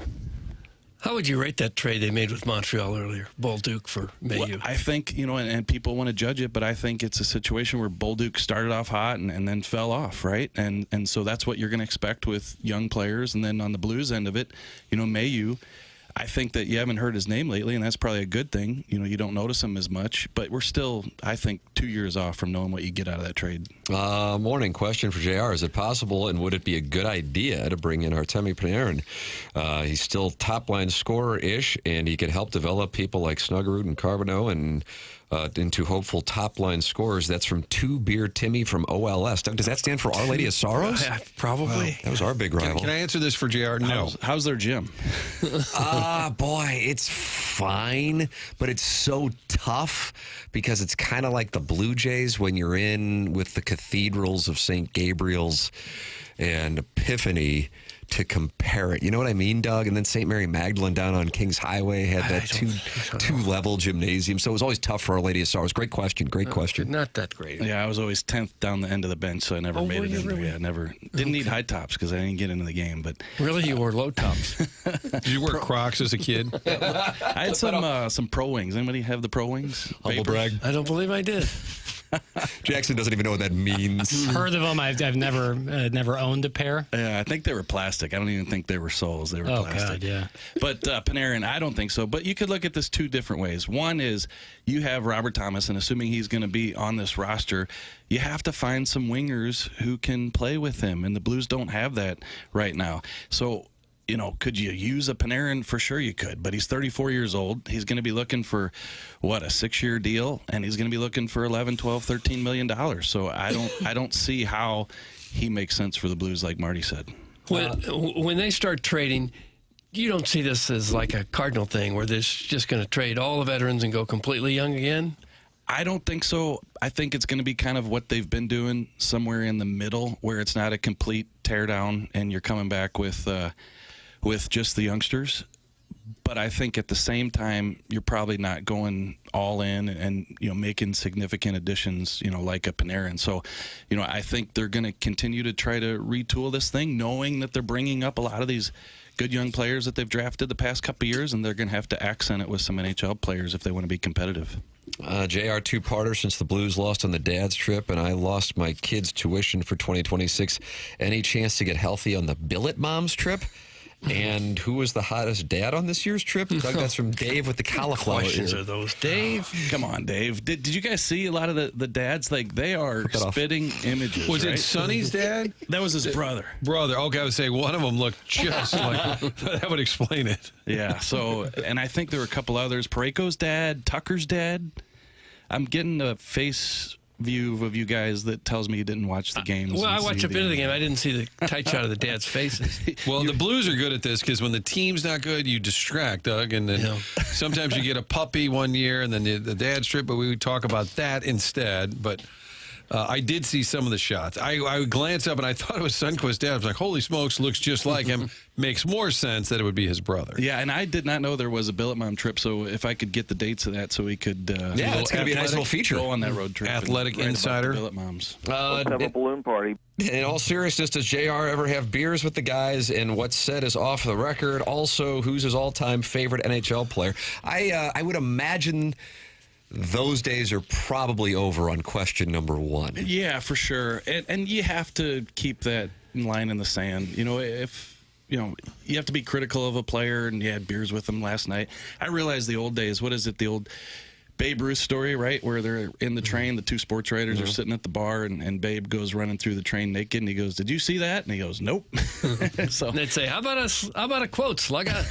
So those days done. I will say, I don't know if I'll throw number 5 under the bus here, but I think the Blues were in Arizona, and there's a courtyard outside the hotel, and end of the night, Barrett Jackman kind of wanders out, and we're having a beer out there, a few of us by the fire, and somebody said, "Hey, they're having a Muhammad Ali gala inside, and all the stars are going to pour out of this thing." And so we find out that Tom Hanks and his wife Rita are sitting down at dinner, and Jackson and I walked in there and tried to get a glimpse, maybe even close to the dinner table. Wow. I won't confirm or deny that. And all of a sudden, out of nowhere, here comes a bodyguard that just throws up the elbow and stops Jackson and I from making our way to Tom Hanks' table. Huh. Jackson's down on Tom Hanks lately. Uh-oh. GoodorBad.com. Yeah, it's been a rough 10 years for our guy. How about JR just palling around with Jax? Just palling around. Holding rights. What did Tom Hanks do? Did he go Eddie Murphy and sell out or something? Or what did he do? No, it just hasn't made a real quality motion picture in a while. But what about the first 170 of them? Don't they? Fantastic. Give you His run in the equity? 90s is unprecedented. What about Splash in 1984? Great. Yeah. Big. Love it. Spring training one year, Tim. I remember we were doing the show down there, and I said to LaRusso, why don't we all go out to dinner? The cat, Tim, me. I said, well, all this kind of, he said, no, I can't do it. And I said, no. I said, you don't think it'd be kind of fun? He said, yeah, so we become friends, then you guys can't make fun of me on the show. And I said, no, we would still do that after we went to dinner. That's correct. And There's that line. He didn't get. Mark Sauer tried to groom us into talking Blues hockey. Bought us dinner. Remember that? I do remember that down at Edmonds' place. Doug, 19th and Locust, 15. Team was terrible. Took us out. Would kill you guys. Talk a little hockey. We got an NHL club in town, and he does this whole spiel. And we just took the steak dinner, JR, being journalists. And the next morning, we just started with a mockery of the team. And he just texted me, he goes, you guys are all asses. I wish I would have had the Jackson Review. I could have walked up to Hank's table and said, hey, this guy, St. Louis, 4th on the midday show, morning show. Right. He says, make a better movie. Someone's got to tell him. Hey, JR, is the smell of KG's Axe body spray overwhelming? That's from The Hunchback of One Castle. Is there Axe body spray? Hey, we haven't got Axe yet down in Jeffco. He's got the Old Spice on. I can smell it. They can't get the trucks down there. Mark Hanna, who is the sponsor of this segment online at evergreen-ws.com, says, I've been pondering what is the best roller rink south of the city limits. That rollercade is solid. That's from Mark Hanna. That's a good roller rinks down there in Jeffco? Yeah, we got the best one in the area. Have you? Rock and Roll Arena. Yeah, east side, Pony. west side. I would stand there for a couple hours, still waiting to get picked up. Never. You're still standing? Where is that? That is down Jeffco Boulevard. There's actually a Jeffco Boulevard?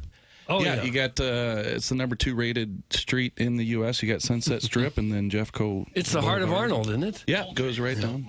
Well, I'm just learning. Is Chairman Listening and learning from the floor here. Professor Powder is in the Michelob Ultra YouTube chat. I haven't read any questions from there just yet.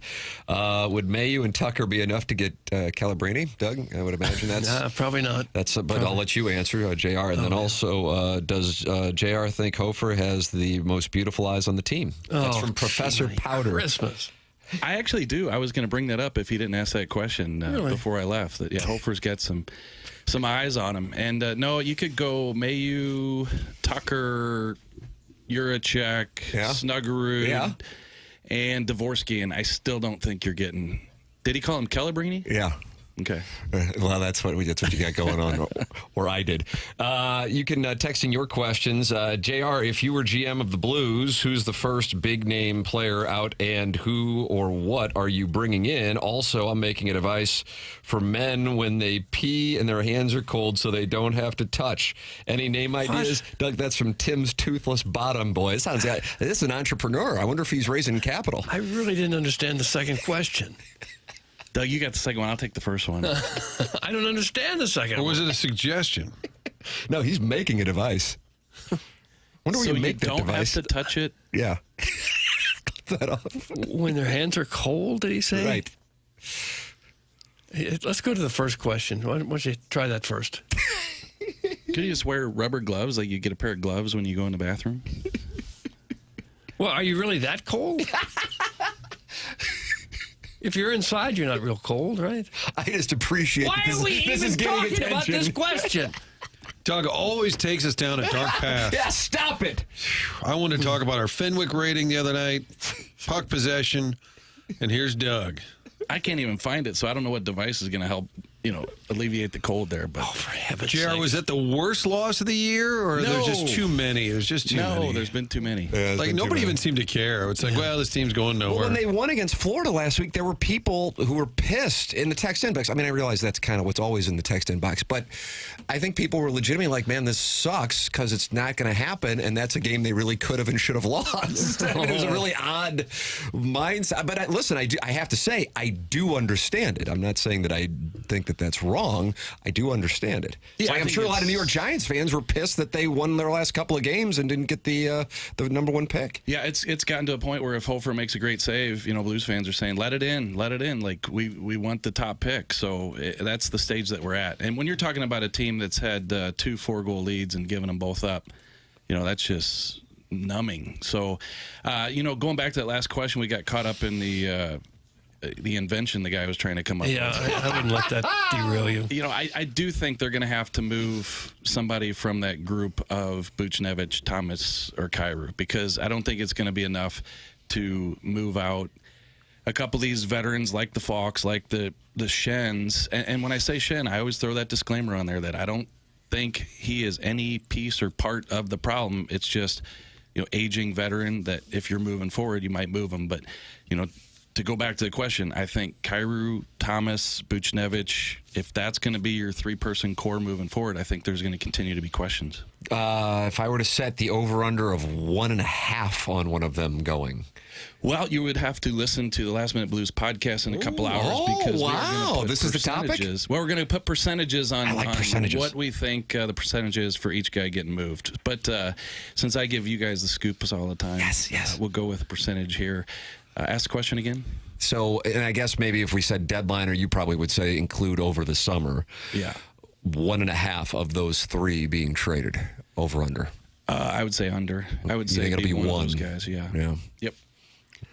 When the Blues finish worst in the league or close to it and have a top 3 or 4 draft pick maybe, are there enough superstars out there coming up that they can get a real difference-making type of player? Yeah, I think there's 2 or 3. I mean, there's going to be question marks. It's not like a Celebrini coming through. So I think that you have a Gavin McKenna who's been number 1 for a long time. He just got pushed out at the Athletic on our list. You like lists, I know that. Yeah, we have. You have Ivar Stenberg, Otto's brother, is the guy that people are talking about now. So there's definitely a couple. We're going to have the Sedines here. Okay, that'd be nice. Chaser would call them the Sedine sisters on the broadcast. Now he would be dead serious about it, too. Yeah, and it was just a thing, and now he'd be fired the next day. He would be promptly. He'd have to issue an apology, which he would never do under any I circumstances. texted him the other day and got a fist bump. I said, hey, you're a fat. Doug, I'm a fat, right? You're a fat when you look at Sean Payton's play calling sheet and it looks like a Waffle House menu. Oh, you're not that fat. Well, Chaser gave me a fist bump on it. All right, JR, always enjoy the conversation. Thank you so much, and thank you also for coming up with the idea for the new product that Doug is excited about, where you don't have to touch it. This could be like Sharks. We could Shark Tank. invest. Oh, Yeah. I don't know. It is a win Wednesday. Mark Thanks, Cuban's boys. money for that. Thank Thanks, you, JR. Mark. Mark Hanna, All right, Evergreen thanks, Wealth JR. Strategies, sponsor of JR and the 2-part questions here on TMA. You can podcast the show via the Schaefer Door Company podcast. Subscribe to the TMA podcast and listen anytime you want.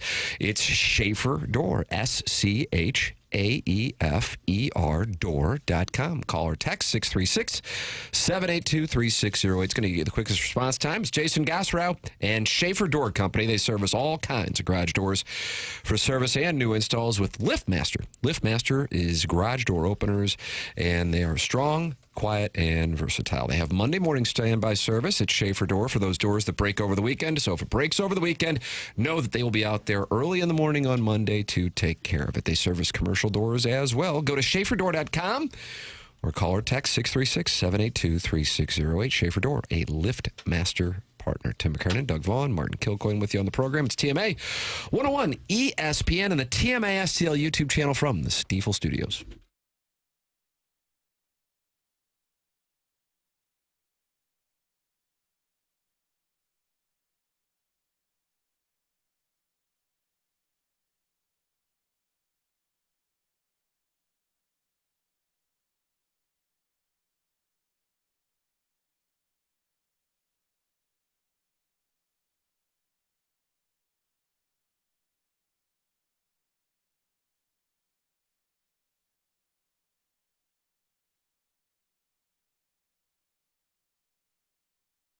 It's a fun time to think about getting away, and you can do that easily at Mid-America's St. Louis Airport over there in Muscuda, Illinois. The newest route, they've added Gulf Shores. That's new, but they've always been going to so many places in Florida like Destin, Fort Lauderdale, Orlando area.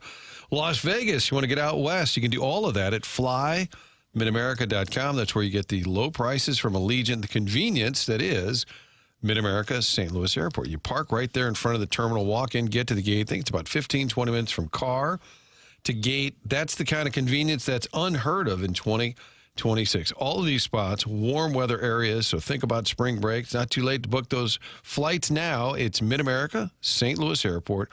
Not that far from downtown St. Louis. It's worth the trip if you want to travel and have convenience. Begin your trip with convenient, affordable travel from Mid-America St. Louis Airport. Website again, flymidamerica.com. This is a fast-growing airport for one reason, and that is it's convenient. People love it. Book now for spring break at flymidamerica.com.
Hey, this is Jackson with the Sports Center update brought to you by Saliga Heating and Cooling. The LA Clippers have traded 11-time All-Star James Harden to the Cleveland Cavaliers for Darius Garland and a second-round pick, sources tell Shams Charania yesterday. That was another Sports Center update brought to you by Saliga Heating and Cooling, a Daikin heating and air conditioning dealer.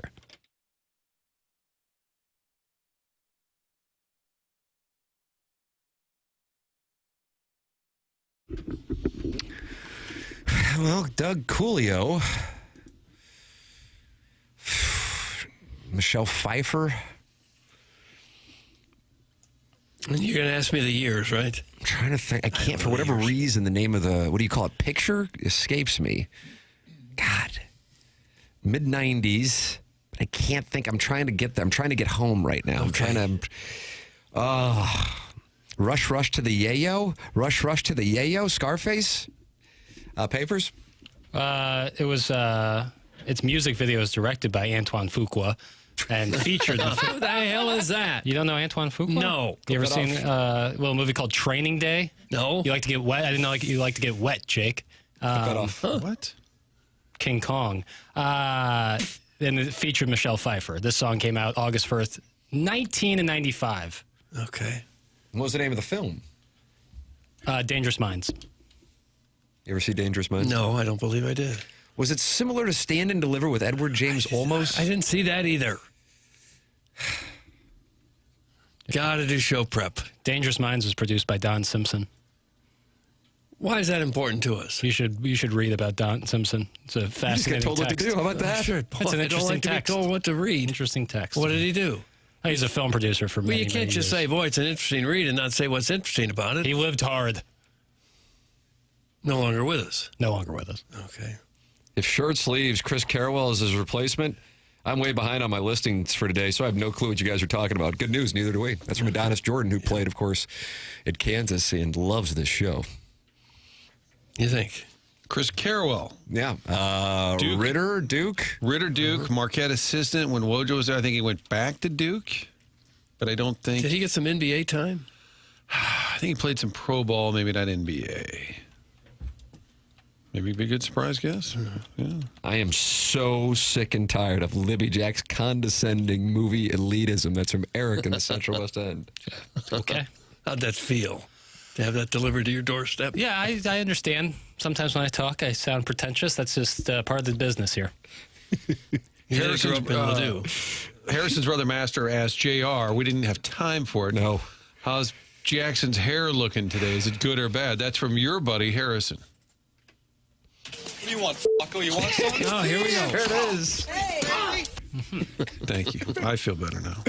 9 o'clock hours brought to you by Mark Hanna of Evergreen Wealth Strategies. Tim McKernan, Doug Vaughn, Martin Kilcoyne with you on a presentation from the Stiefel Studios. The show's called The Morning After. You can watch it and talk it over with other TMA listeners on the TMA STL YouTube channel, and you can email in to compete for our Design Air Heating and Cooling email today. Martin, can you tell us about Design Air Heating and Cooling? I can, because they've been around for a long time, more than a century here in St. Louis, family-owned business based here. And sometimes if a business does well, you'll get an out-of-town buyer. They keep the name the same, but it's not quite the same. The whole model shifts a little bit. Well, that's not the case. Design Air is still family-owned. Fourth generation. We're always talking about Seth. I think he's going to be here in studio tomorrow. Yeah. With Alan Danville. A lot of pride behind that name when it's your family business. And because they've been here for so long and count on to be here 10, 20, 30, 40 years from now, they stand behind their product.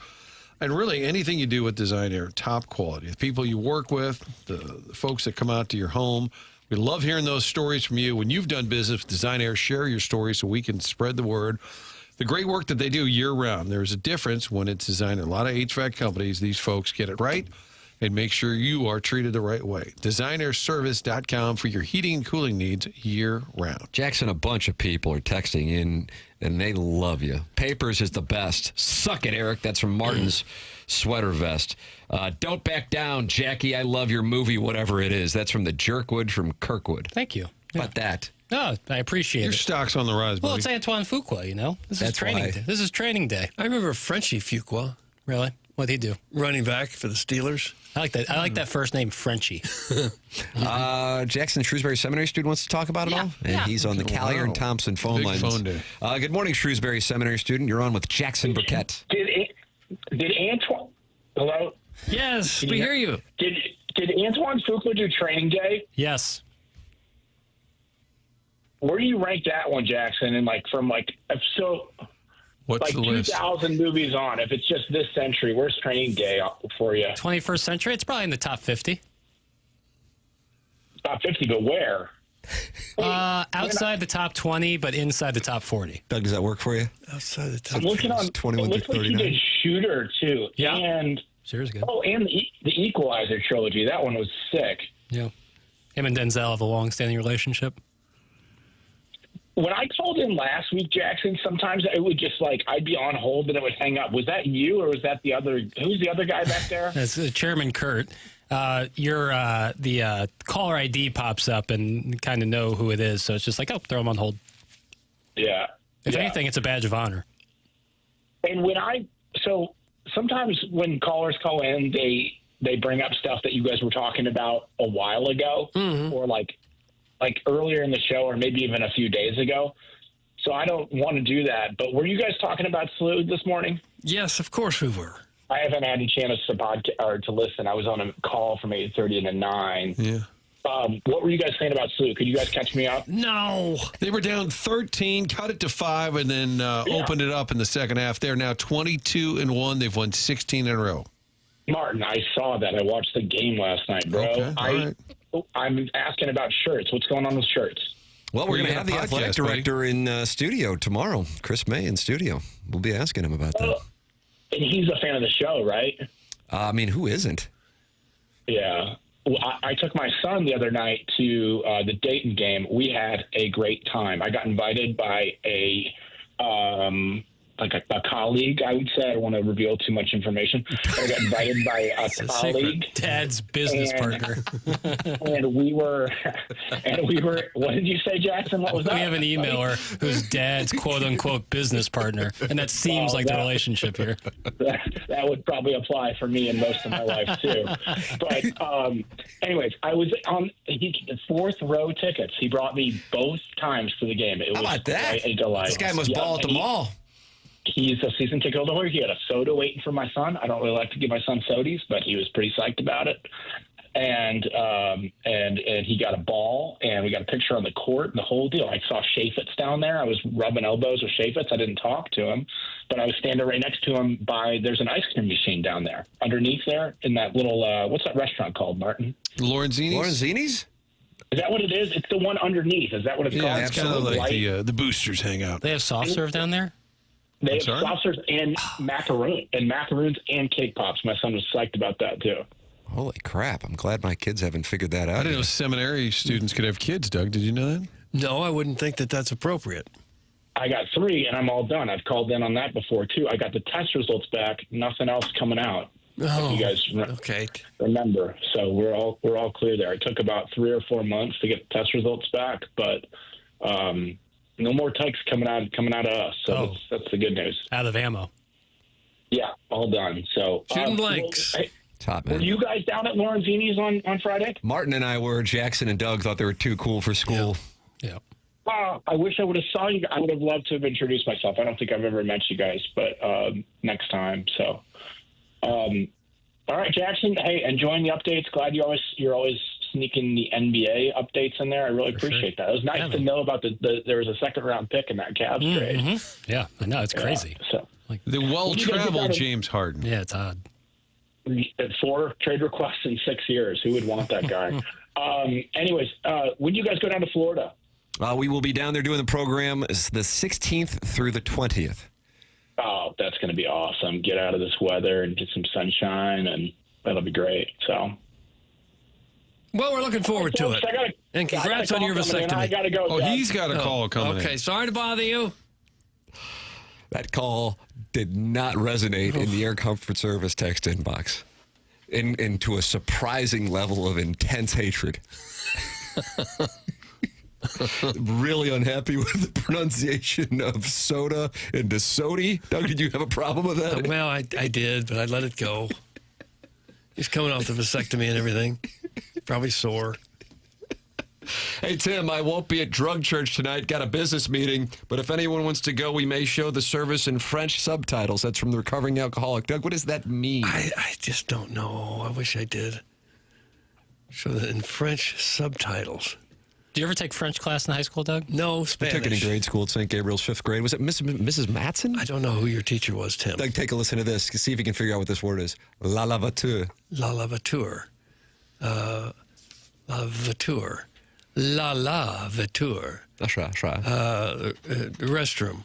Elevator. Okay. So sick. Oh. Elevator, elevator, it goes up, it goes down. Ah, yes, the elevator. I've broadcast with Tim for a while now, and I know anytime French comes up, a lot of tours coming. All I got. It's the same thing with my Latin. I took 4 years of that, though, and all I got is agricola. Doug means farmer. Oh, does it? Did you ever do a song about farmers? No, How does it feel to do I may have. 4 years in a dead language and you only know one phrase? Oh, God. Thank God for the late, great Mr. Tykonovich. He knew what I was doing. I said, I'm going to Missouri. If I take 4 years, I don't have to take a language there. So I'm going to be in the back screwing around here for the next year. And he just got, okay, fine. Yeah. That's the U-High, Doug. That got you out of the 4-year requirement for journalism He just school? let me, I don't know what the hell was going on. Just let Jimmy sit in the back. Just give him an A. We're good. Okay. Kiss me in French, Doug. That's from the 314. No, it's going to be the answer. Doug, paint me like one of your French girls. Okay. I have not had a vasectomy, but I will see you guys at spring training. That's from the South Florida Sodbuster. Nice. How about that? So he's actually in South Florida. Oh. Sure. We welcome our listeners to come see us. It is a spring training. gated broadcast, so just keep your distance. We don't even know what's going to be on because they're redoing the whole complex. Friend of the show, Brian Bartow, PR extraordinaire, says he'll check it out for us next week. They're going to all be there early. Yeah. Soon. Let's see. Jackson, what do you think about the JJJ trade, bud? That's from Sparky Spangler. Jaren Jackson Jr. of the Memphis Grizzlies to Utah. Again, doesn't make much sense to me. Wow, we are going to get a take, Doug. For the Grizz. I thought this might be a code. But getting 3 first-round picks is nothing to sneeze at, So if you're looking to rebuild, I guess it makes sense. Is that Ja Morant going to be on the move? You'd have to think he's done everything he can. They seem to always be sideways down there. Try the move himself, but I don't know. It's you got to make sure you get the right price for a guy like him. There you go, Doug. JJJ. Okay. We'll work on that. Email in for the Design Air Heating Cooling Email. It's coming up in about 17 minutes the morning after at InsideSTL.com. That is how you can compete the morning after at InsideSTL.com. If you are looking to compete at golf, even though it is cold out with snow on the ground, you can do so by going to 5 Iron. Has anybody been there outside of me? I have not. Me and my buddies have plans to go this week. This is in Clayton? It's in Clayton on Forsyth. I don't have to golf. I can just drink some beers and have some food. 100%. That's what my wife does. Me and my boys will sit there and play, and then she just sits there and enjoys a libation. It's great. I can't say enough good things about it. So, yeah, it doesn't have to be something where you're sitting there going, okay, let's play. But if you like to practice, it's TrackMan simulators. And then if you actually want to play courses, 5 Iron in Clayton has 200-plus world-class courses like Pebble Beach, St. Andrews, and Bethpage Black. 5 Iron Golf in Clayton has 200-plus world-class courses, rain or shine, no dress code required. Plus, as Martin was referencing, a wonderful bar, and the food there is so good. It is really a wonderful place to go and hang out or just practice. You got those options by going to 5irongolf.com. 5 Iron Golf in Clayton. It's not just golf simulators, it's an entire golf experience. Get information on memberships, lessons, and leagues at 5irongolf.com. Trust me, you are going to love it. 5irongolf.com. Program's called TMA. It's presented by Brian and Crippen on 101 ESPN.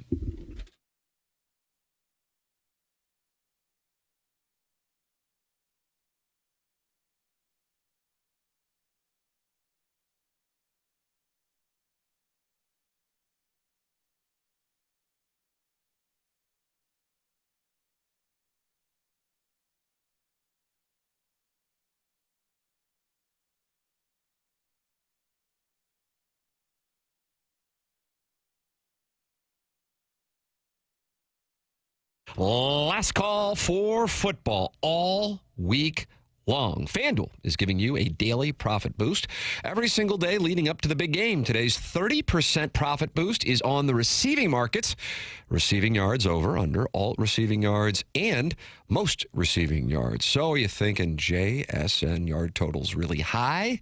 It is set at 93.5. What if you took an alt line at plus 80 plus yards and have the odds boosted? You do have that option. All you have to do is opt in each day and place an eligible bet for that day's profit boost. So whether you're locking in early lines, riding your favorite props, or taking one last swing before the final whistle, FanDuel is giving everyone something extra to cheer for during football's final week. Now, Martin gave us Davidson plus 9.5 yesterday. Cash that ticket by a half point. Doug, what are you going to give us?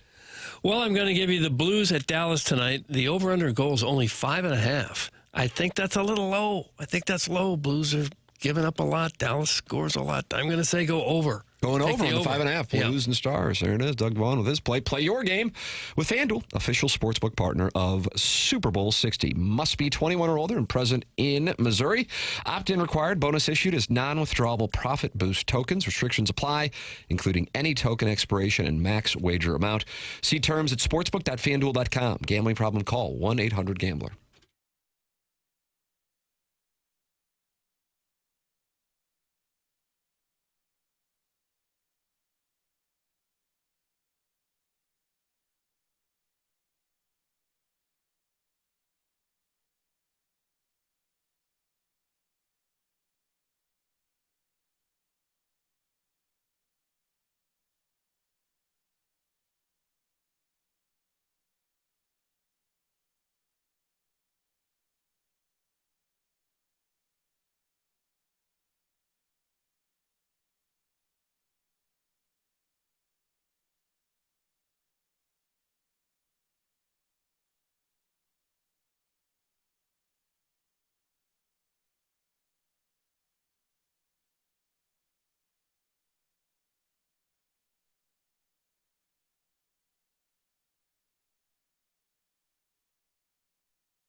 Freedom 90? Was this the video with all the models? Remember that?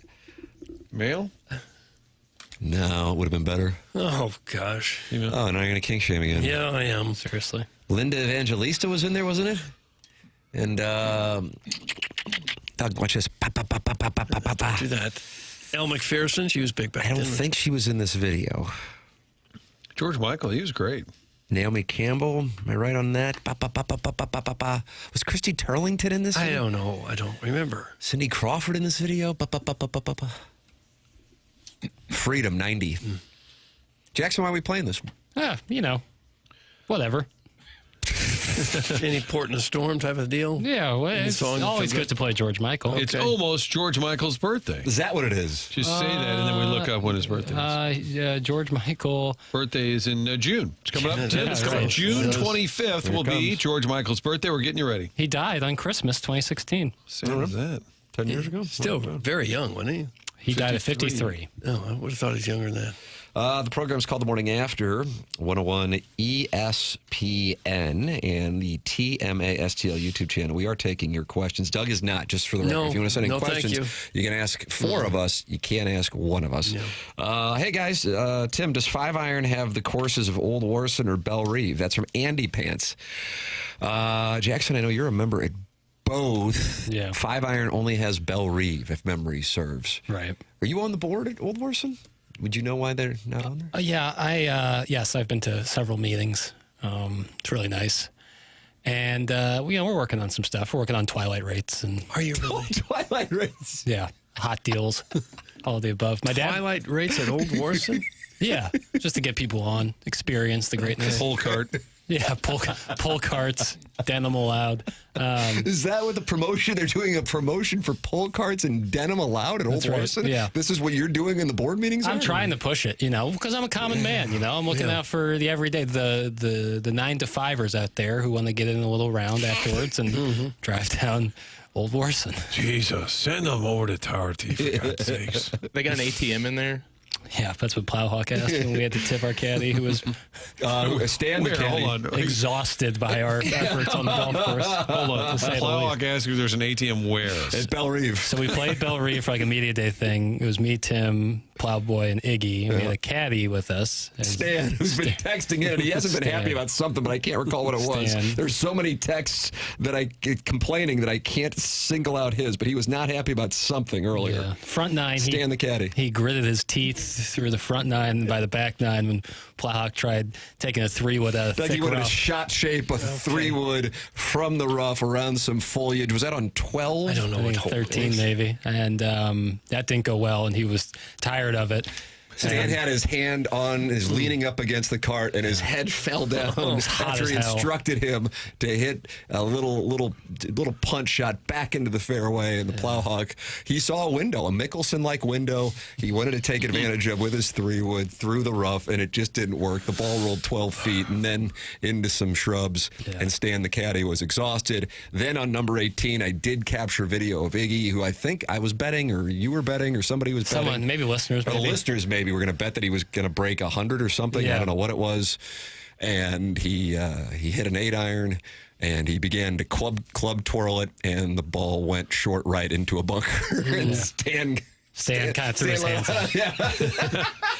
He gave you the Monty where he does a post game with his hand on his face. And so it's time. Isn't it kind of annoying to have a caddy with an attitude, though? He was really, it was fine. It was actually quite comical. But it was time to tip him. Plowhawk didn't have any cash, and he asked Stan if there was an ATM inside the Belle Reve. Stan the caddy texting in, it was 12. Isn't 12 the short par 4? What difference does it make? Number 11 is the short par. That's where you and I both took Why driver. were you schlubs out there in the first It was like a media day. Jackson let us out. Sorry. It was a Sunday morning tea time at 8:30. Yeah, it was primo tea time. It's us. And let me guess, Ken, after the round, blamed, it's a pin placement on this stupid pin placement. Blame the superintendent. It was one of the accidental club twirls that I think he wish he had back. I probably still have video of that on my phone. Yeah, it was a little blocky. And you guys were never invited back? I hope. They got the BMW coming up. That's right.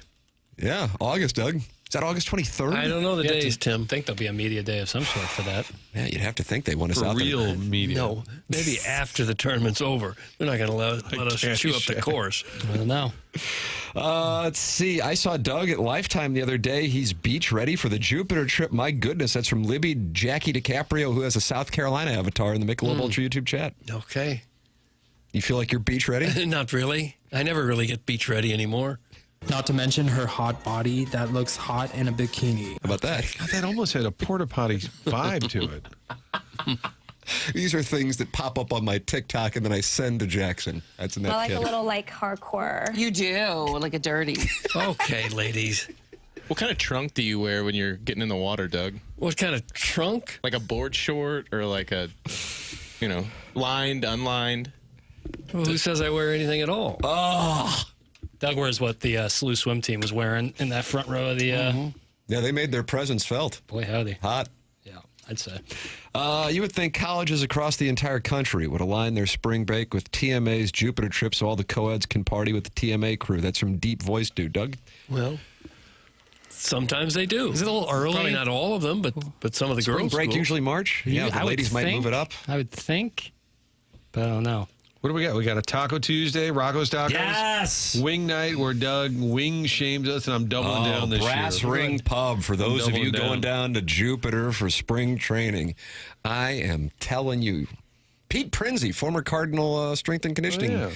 He's the one who I went with there. Went there and fell in love with it. God, it's probably the first thing we'll do. So the strength and conditioning guy can go out for wings, built like a tank.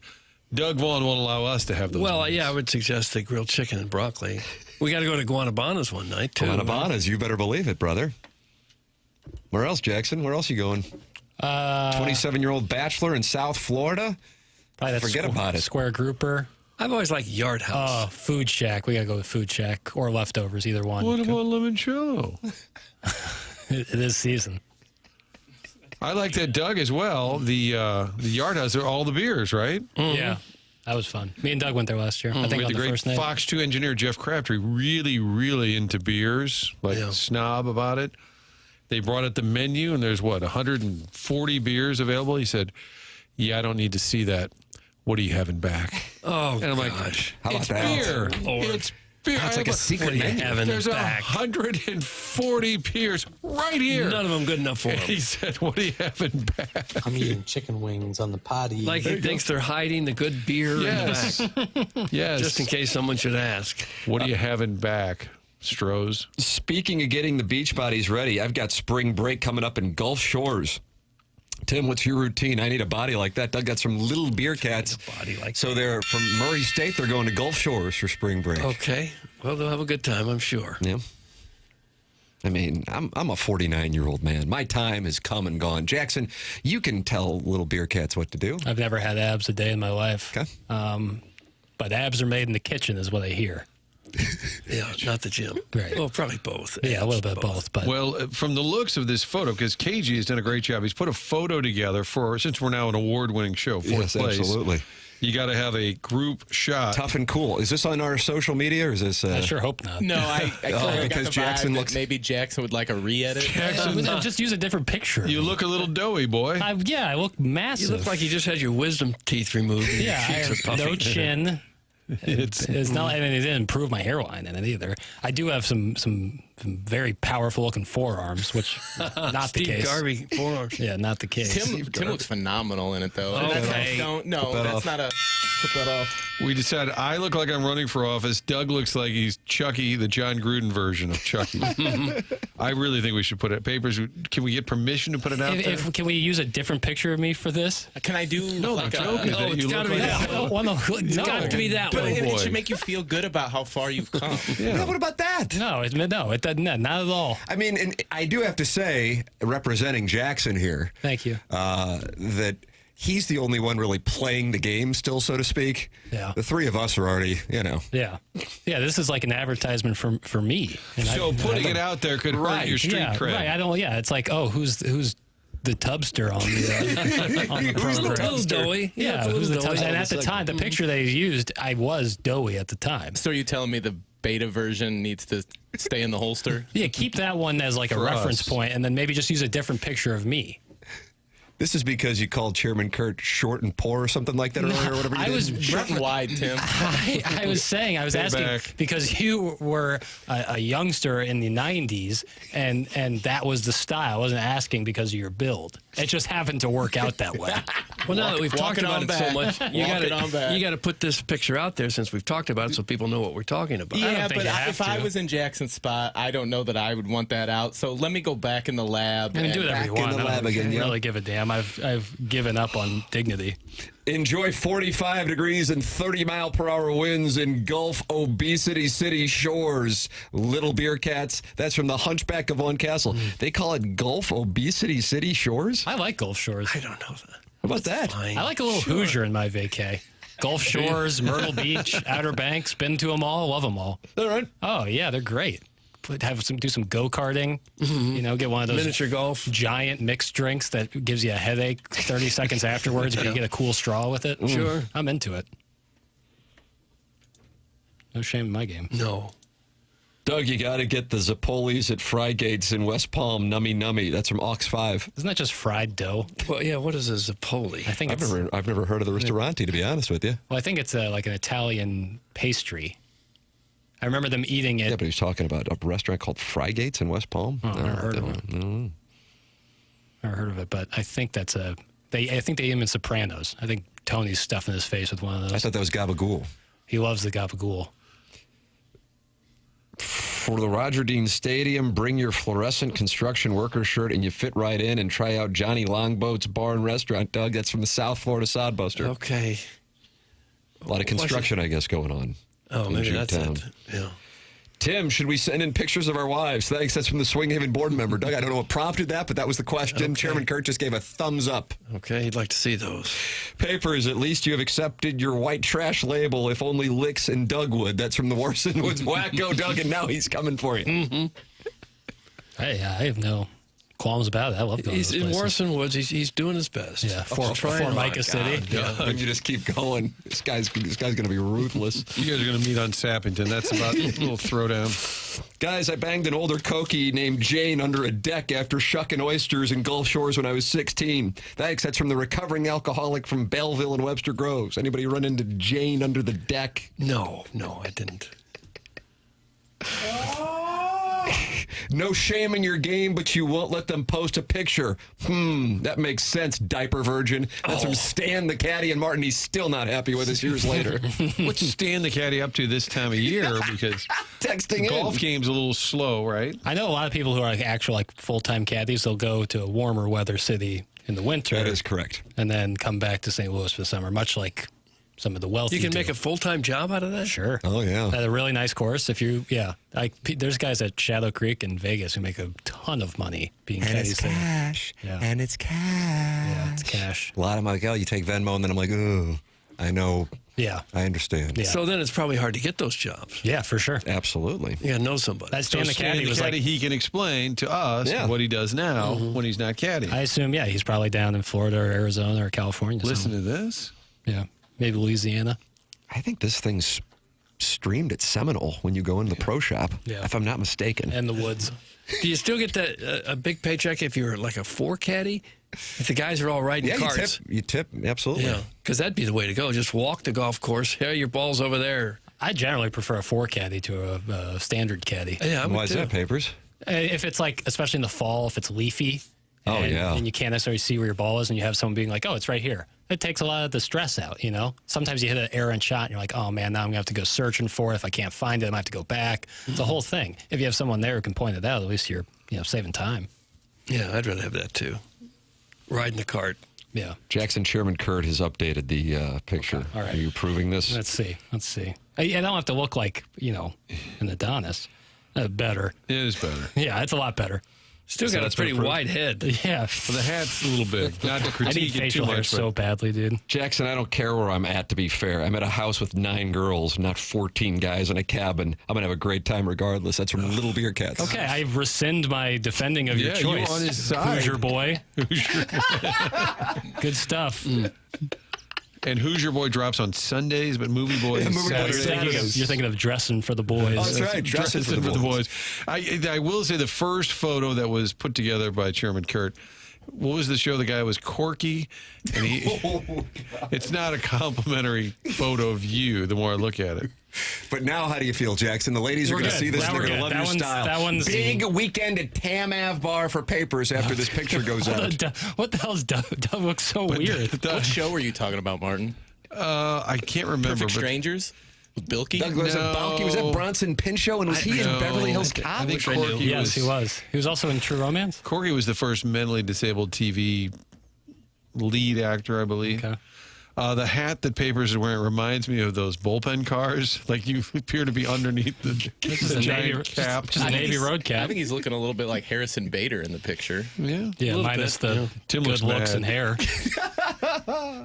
It doesn't even look like me. It looks like a different person. Yeah. John Gruden. Yeah, it kind of does look like John Gruden. That's what it is. And angry, too. All right, we have the Design Air Heating and Cooling email of the day. Is this on the Instagram account, Twitter account? In the next 30 seconds. There you go. God bless. Follow the TMA Instagram account, TMA_STL. Have me collaborate. I'll post it as well. And the TMA STL Twitter account. Is anywhere else? Am I leaving things out? Hell, I don't know, Chairman. What about TikTok? Are we on the TikToks? Doug, are we on the TikToks? I don't know. Yeah, on TikTok. Oh, you can't do it because it's a still image. I mean, that wouldn't make sense. You can, but it would just look weird. I guess you could like put a little music under it. Oh, the show was Life Goes On. And the gentleman, Corky, God bless him, was a little slightly mentally challenged. And Don't smile at me, man. And it was... We thought you could relate. I'm going to call up a photo. During the break, pal, I'll show you a photo. This is not a shot at you. It's just the way that you were depicted. Sure. Kind of. I couldn't pick up a read on Jackson's shirt there. I'm going to call and try and see if I can pick something up on the turn. I assume Martin's going to show me, and I will laugh. Okay, fair enough. We will have the Design Air Heating and Cooling email of the day coming up on the program. That's next. This is TMA 101 ESPN.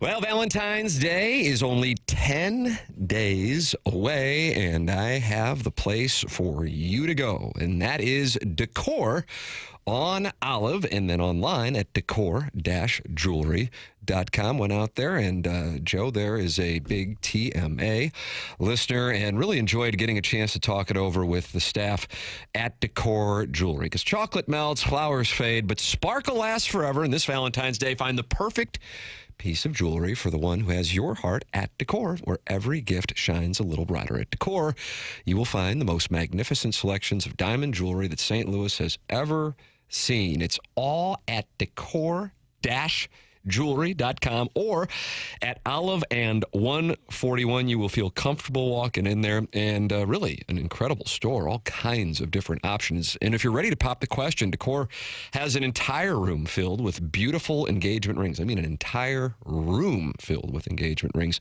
and they will help you custom design the perfect setting that fits your budget and the one your soon-to-be fiance will love. You'll also find rare, one-of-a-kind pieces that say, "Be mine," in the most unique way. Visit Decor online at decor-jewelry.com or at Olive and 141. Decor, always unique, always affordable.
Stay healthy. Can Youngry get on base? Can they do just enough to stay in the race? Walker's ticket to Cooperstown is on hold. Can Tick make it from Memphis and carry the load? Maybe Ginger God will be lights out. Our fits will fit in, but there's a whole lot of doubt. Can Win or Burley ignite a little passion? Will JoJo turn the lights red? Hell's bells fashion.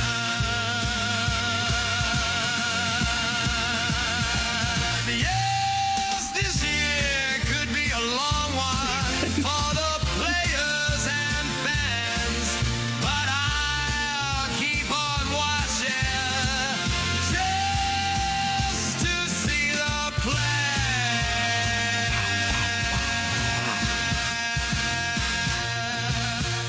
Well, there you go. Rogers and Hammertoe, Doug.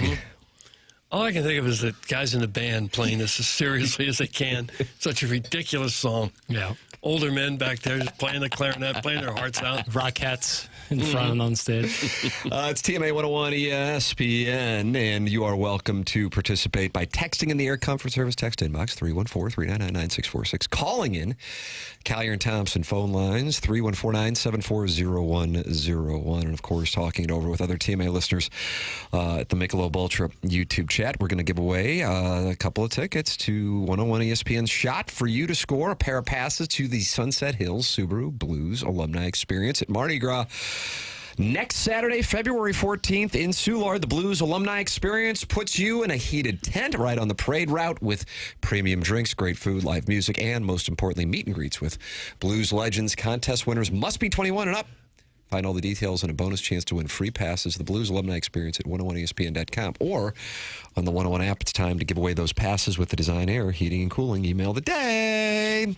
Chairman Kurt made an overlooked but charming reference early today to the 1990s days of double polo shirts with popped collars, frosted tips, and trans 9 visors. Oh, this brings back the warm fuzzies of MDMA-induced dancing and sweating to hours of black lights and club music. Sometimes you get lucky and meet the love of your while standing in the exceeding long line for the bathroom for 45 minutes, only to be told that it's the women's line. Embarrassed a little? In love? Absolutely. She, a butch-cut, slightly husky roller derby princess with beads and glow sticks galore. The Billikens improved to 22-1 with a come-from-behind win at Davidson, thanks to the three-point shooting clinic put on by Brady Dunlap to shove it down the hole of the banty little cock who was mic'd up for the broadcast. And what's the media in this town talking about? Ian Woosnam in a sweatshirt designed for short fats.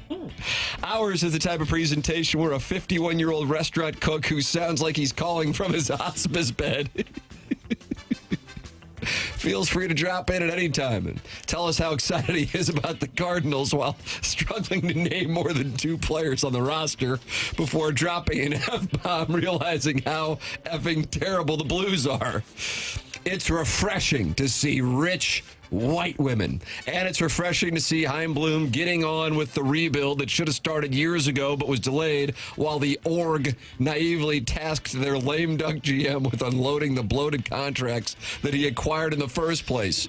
I appreciate Bill DeWitt III joining the program, but he just doesn't instill me with much confidence as someone who can navigate choppy waters in the wake of the media rights deal collapsing. Nobody, not the fans nor the prospective media partners, wants to buy in on the Cardinals because they haven't given us any reason to. In 15 years, they've gone from world champions to just another mediocre NFL Central welfare queen waiting on their revenue-sharing check. Makes me sick. Mother effer, how far we done fell. Doug, that's from Buck Swope, DBA, the Recess Lady's Breast. Buck Swope. So I was honking out a dirt snake. That's it. That's all I got. Laters, babes. That's from John Cutesack. Horrible, horrible, horrible. Got himself suspended, too. John Cutesack. Honking off. That email just got yourself suspended for a period of 2 days' time, and your name, as we speak, is going into the Appliance Discounters suspension logule. Has there ever been a better broadcaster than Tim? The best fans in minor league football and soccer wake up every morning truly best. Yeah, usually the best broadcasters are in minor league football and soccer towns. Sure, yeah. Also, anyone know what the Gin Blossoms are up to? Pretty sure the guitarist in the Hey Jealousy video was rocking a Navy Cardinal cap, inspired by Tim's heroic mission to bring it back. Coincidence? I think not. Best regards, that's from Mo, and then his last name is Mangle. Okay, Mo Mangle. Yeah, in that video, there is a Navy Cardinal cap. Why don't you just bring that back for this year, Doug? Start getting people back on board. You think that would put fans in the seats? I think it would. Okay, we'll see. Even with Doug's patience, unwavering support, and helpful suggestions, you guys know that I'm not great with body fluids. That is where his 6-foot bunny costume comes into play. Everybody knows that, like Iggy's current handicap, and that he takes vacation the week of Thanksgiving, even if the station's closed. I guess my point is that the St. Lawrence Seaway allows ocean-going vessels across the Great Lakes, constructed by the U.S., Canada, and Cottleville between 1954 and 1959, creating a deep draft navigation system and significant hydropower. That's from Shooter McGavin, the vice president of neck sizing. Shooter McGavin, Vice President, neck sizing. Hey, boys, exciting news. I recently finished building a new DraftKings algorithm. This will help you construct the optimal lineup for the upcoming local Sports Talk Radio Producer Championship. Our models currently identified last year's champion, Jeremiah Crow, and can help you win millions, too. Wow, this guy's got an algorithm. While we can't disclose specific weights, some of the factors incorporated in the model include the following. Time of service spent in major markets, such as San Francisco. How often the individual has generated top 20 lists across all markets. Frequency of GIF usage. Mastery of teasing. Number of times the individual has been struck by a bolt of lightning. Finally, our process applies a qualitative overlay to ensure the individual really wants to take the executive producer's chair. If not, that's a problem. We believe in keeping our models fresh, recharging its batteries, and leaving our subscribers wanting more. This will forever change your approach to daily fantasy, and the opposite side of change is, of course, the golden goose. Until next time, that's from the TMA Troubadour. TMA Troubadour. And finally, I went to clipthatoff.com and hit random 50. Here are the top results. I'm kind of like the Jack Kennedy of the lesbianism community. That's from Tim. Tried to pierce my nipple with a fishhook. That's from Weezer. There's nothing that gets me harder than jorts. That's from Prod Joe. And Iggy just set his shoe on fire. That's from Doug. Sincerely, the Bard of Lombard. And that's what we have for the Design Air Heating and Cooling email of the day. We will fill out the secret ballots and announce the winner coming up at 10:55. That is coming up later here in the Design Air Heating and Cooling 10 o'clock hour. Tim McKernan, Doug Vaughn, Martin Kilcoyne, Jackie Papers, Chairman Kurt with you on the program. It's called TMA, and it's presented to you by Brown and Crouppen on 101 ESPN and the TMA STL YouTube channel.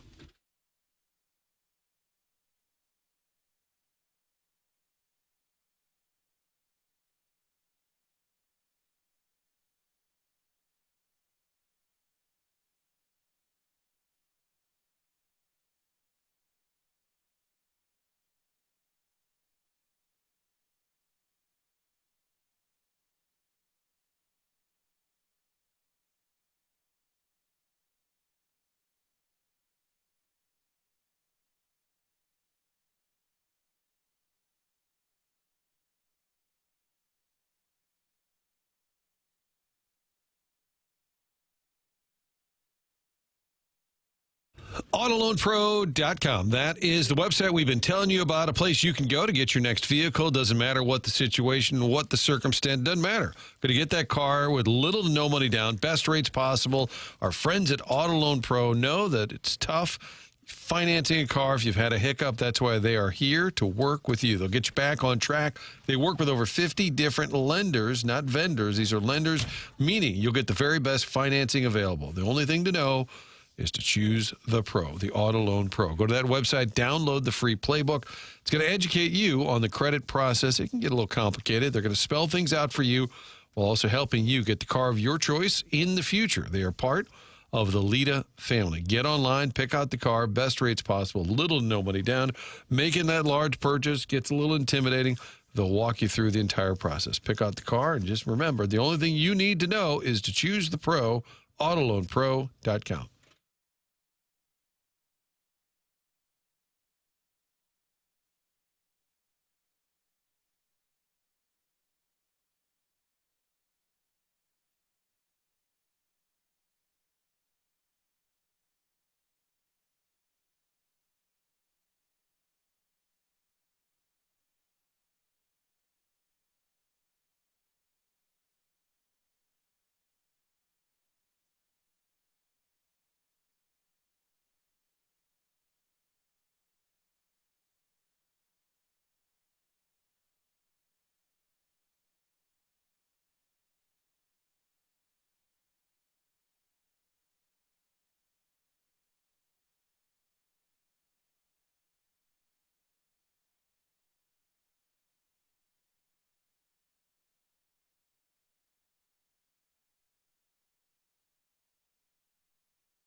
This is Jackson with a Sports Center update brought to you by Saliga Heating and Cooling. Blues back in action tonight right here on 101 ESPN. Taking on the Dallas Stars. Pregame at 7:30. Puck drop at 8:30. That was another Sports Center update brought to you by Saliga Heating and Cooling, a Daikin heating and air conditioning dealer.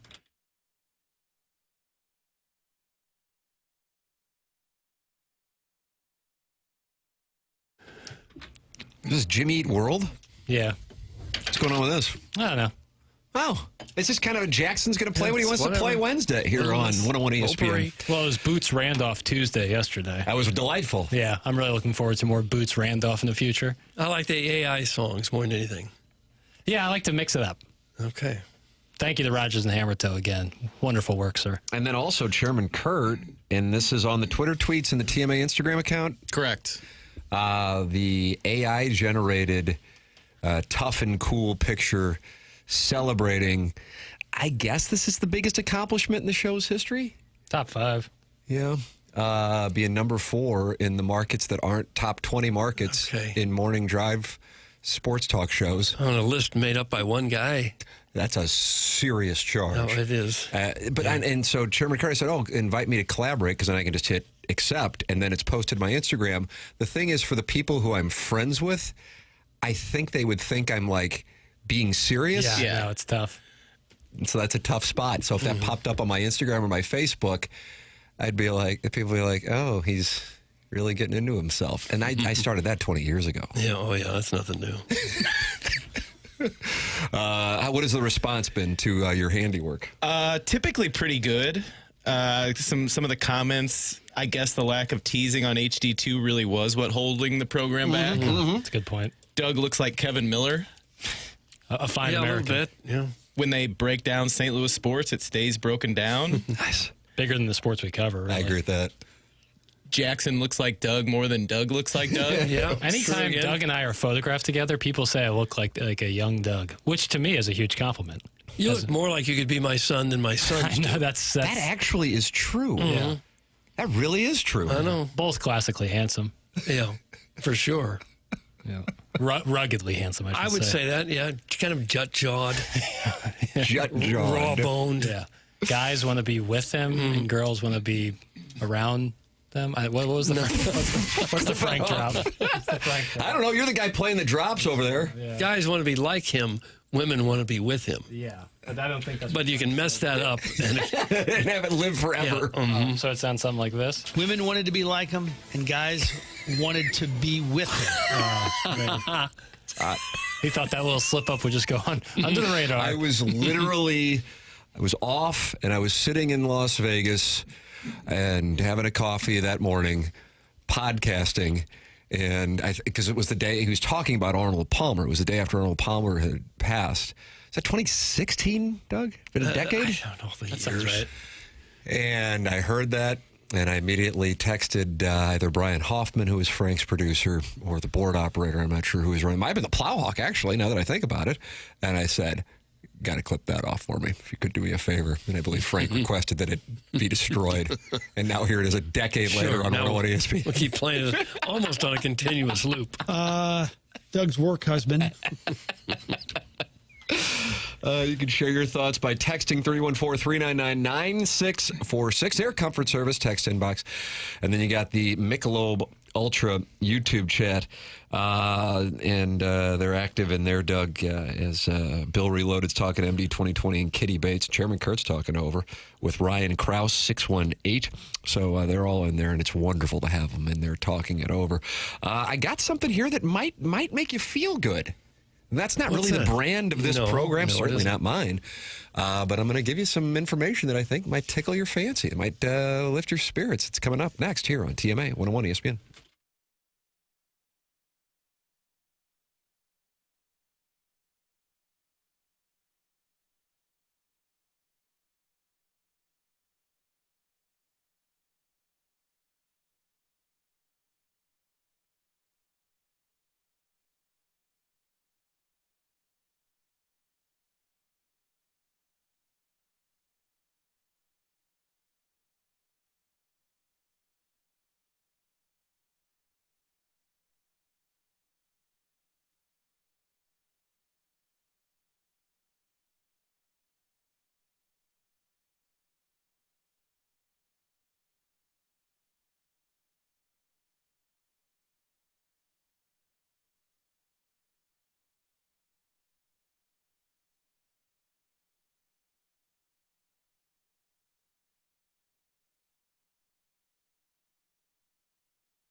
You know, I would ask what the theme is at this point, but it's just Jackson playing songs he likes, Doug. That's all it is. Free rolling. I've been listening to this song for like the last week. What a tune.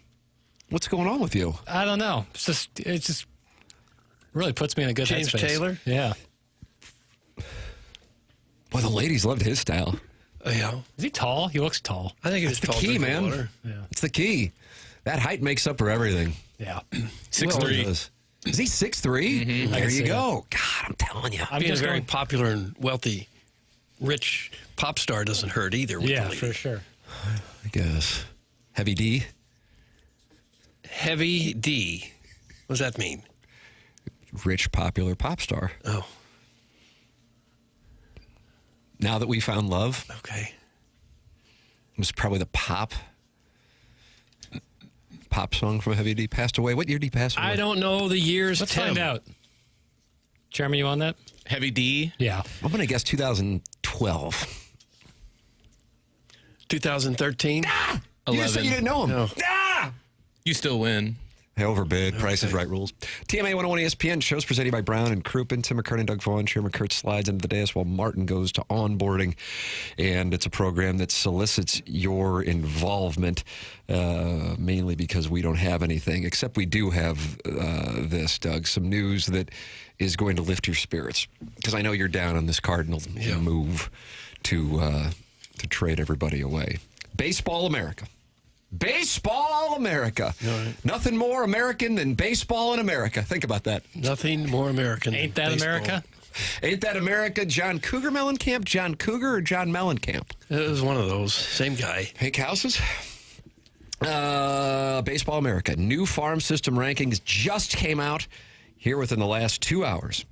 You want to take a guess who has the best farm system in all of baseball, courtesy of our friends at Baseball America. Little pink houses for you and me. Pirates. That's correct. Yeah. Who do you think is number 2? Oh, brother. Who's been bad? White Sox. They've been bad, correct. Rockies. But they don't have... No. I'm going to Chicago. Stand up. Well, the Dodgers have an incredible farm system somehow. They do. Can I have initials? SLC. S. Salt Lake City. Salt Lake City's got a good farm club now. St. Louis Cardinals. Yes! It's the second best. The St. Louis Cardinals. Okay. Ranked second in Baseball America's 2026 MLB Farm System rankings, just behind the Pirates. Hello again, everybody. Here come the Cardinals. Here comes the king. Well,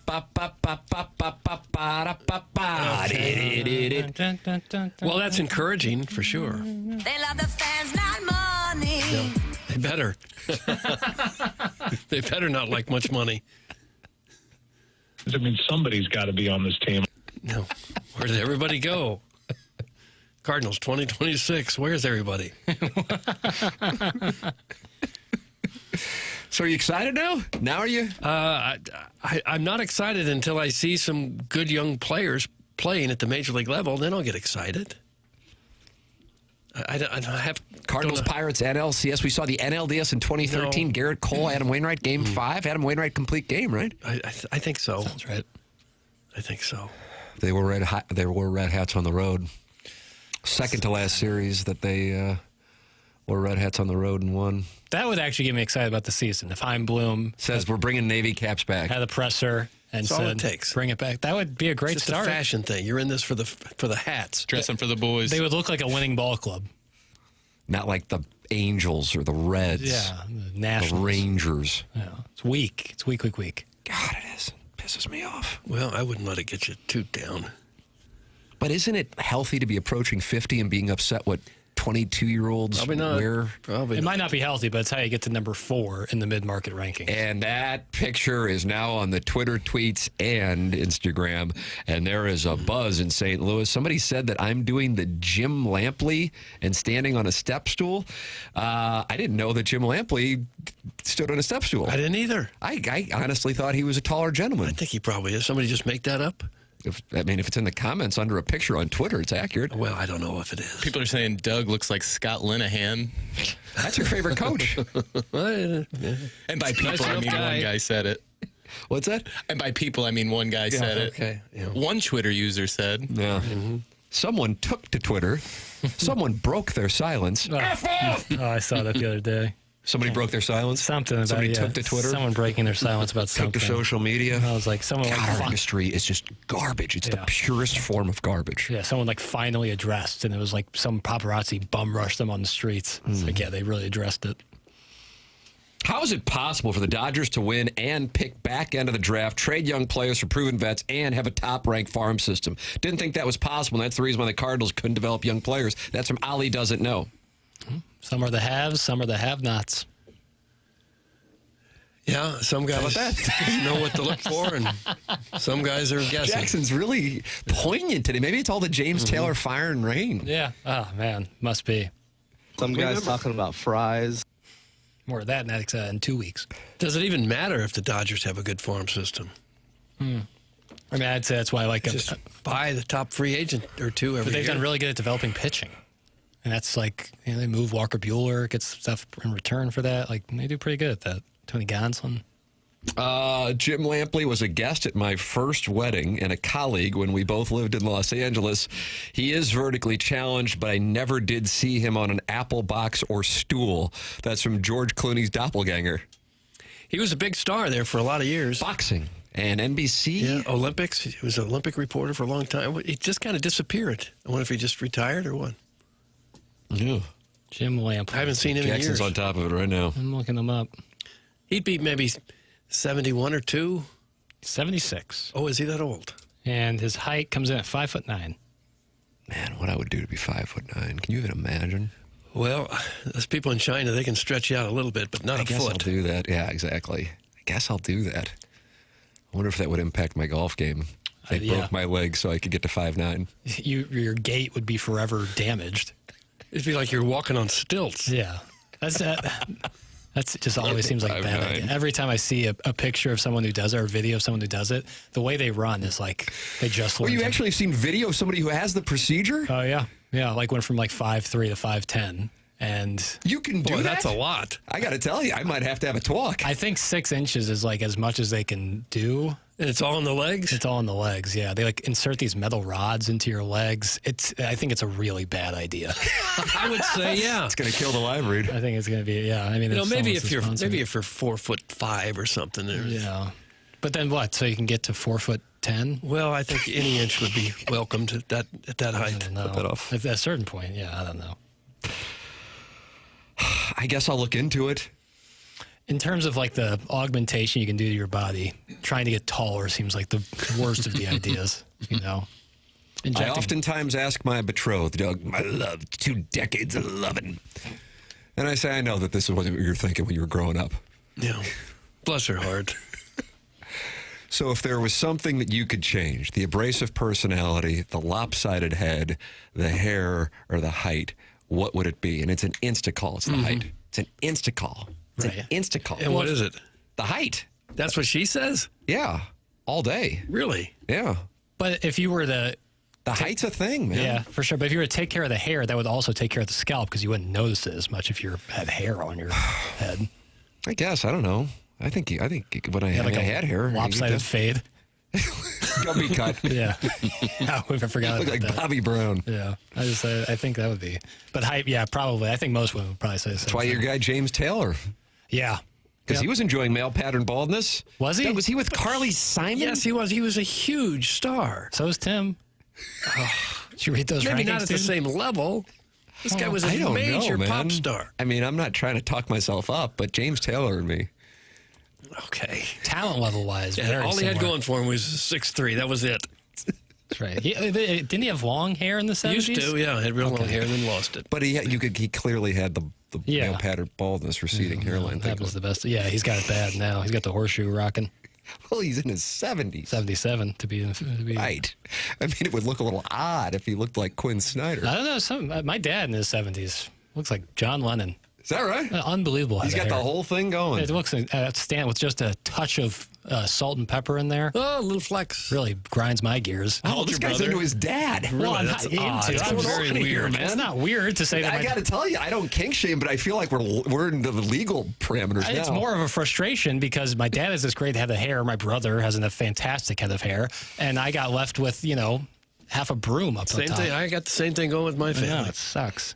Your sons have good hair. My dad at 75 had more hair than the four of us in this room combined. Greg Vaughn has a fantastic head of hair. Yeah. Yeah, he does. We're not sure who the fathers of these kids are. But James Taylor is so vain. He probably thinks that song is about him. Doug, that's from Major Stronzo. Is that a callback to Carly Simon? I thought that was Warren Beatty. That's what I thought, too. Jackson, is it Warren Beatty? I mean, you own Movie Boy. I thought You're So Vain was about James Taylor. Really? I thought. If Doug and I think it's Warren Beatty and you think it's James Taylor, I'm going to yield the Movie Boy. It's Warren Beatty? Yeah. Okay. Shampoo. Doug? Mm-hmm. He also made that movie about the football player that died and he came back. What was that called? He was a Rams quarterback. It was really good. Dick Tracy? Dick Tracy, yeah, with that Madonna. wasn't so good. With Madonna. Oh, gosh. Oh, well. He's in the Parallax View, which is a cool movie. They say the song's about 3 women, but she has only publicly stated that. About 3 women? Ooh, that would be nice, wouldn't it? I was activated. Yeah, I was about to throw to a break, I'll be honest with you. Now I'm like, screw it. 3 men from her life, but Beatty's the only one that she has publicly named. Oh, she did name him? It's what this overview says, but. Hey, have you guys watched The Layover yet? That's from Alexandra Daddario. What the hell's that one? That's the movie shot in St. Louis. Oh, that's right. Alexandra Daddario loves this show. She texts in. It's rocking at a 15% on Metacritic. Doug, it's with Kate Upton, and it's shot here at Lambert. It is directed by William H. Macy. I saw a deep Little preview Bill. of that DTF St. Louis. Oh, yeah? I'm excited about Jason that. Bateman. Yeah. Jason Bateman, David Harbour, right? Yep. Yeah. I'm interested in it. Doug, it's Heaven Can Wait. 1 million people are texting that in right now. Thank you for the texters. Yeah. It was, kind of bizarre, but it was very good, I thought. If your energy, focus, and drive aren't what they used to be, it might not be that you're just getting older. Good chance your hormones and metabolism are out of balance. So this new year, let's get back to the old you. You remember that guy, sharp at work, full of energy, fun, the one people enjoyed being around. That's where mentality comes in. They're not a macho, low-T bro clinic. They're human-centered, and their mission is to figure out what's really going on in your body and your brain. They start by listening. They'll run real labs and explain your results in plain English, then build a personalized science-backed plan using hormone therapy and FDA-approved peptide treatments to help get your brain and body back on track. So stop telling yourself and everyone around you that you're fine right now. All new patient labs at Mentality will be covered in your treatment plan, and that's a savings of $250 right out of the gate. Reclaim the old you, the younger you with Mentality. Schedule your appointment now at lowtusa.com. That's lowtusa.com, lowtusa.com. The program's called TMA. It's presented by Brown and Crouppen on 101 ESPN.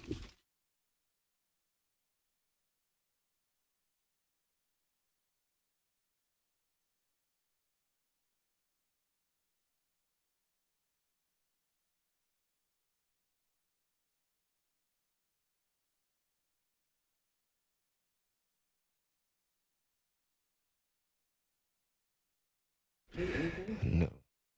Michael's has been family and locally owned for over 30 years. He takes pride in helping and making sure his employees are happy and making a great living. You can go online right now, get 3 samples free from Proximity Mills. Just go to igotfloored.com. Michael's Passions Flooring. When you order from him, he wants you to have the best experience for the best price. Just come in, talk to them. You're going to see a difference. They want to make sure they suggest the best thing for you, not pushing what corporate's telling them they have too much of. There's a reason that Michael's has continued to grow through the 31 years. Employees love working for him as they feel like family, and he makes sure they are taken care of, and this then rubs off to the families buying the product as they know they have the best interest of the buyers. They have it all, but carpet's awesome, and it's back. They have so many varieties of all flooring, and 3 easy to get to locations in St. Louis. They're in Creve Coeur, they're in Darden Prairie, and they're in St. Peters. Come see why people are loving getting floored by Michael, and make sure you visit igotfloored.com.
Oh, is the St. Louis theme song? Yeah.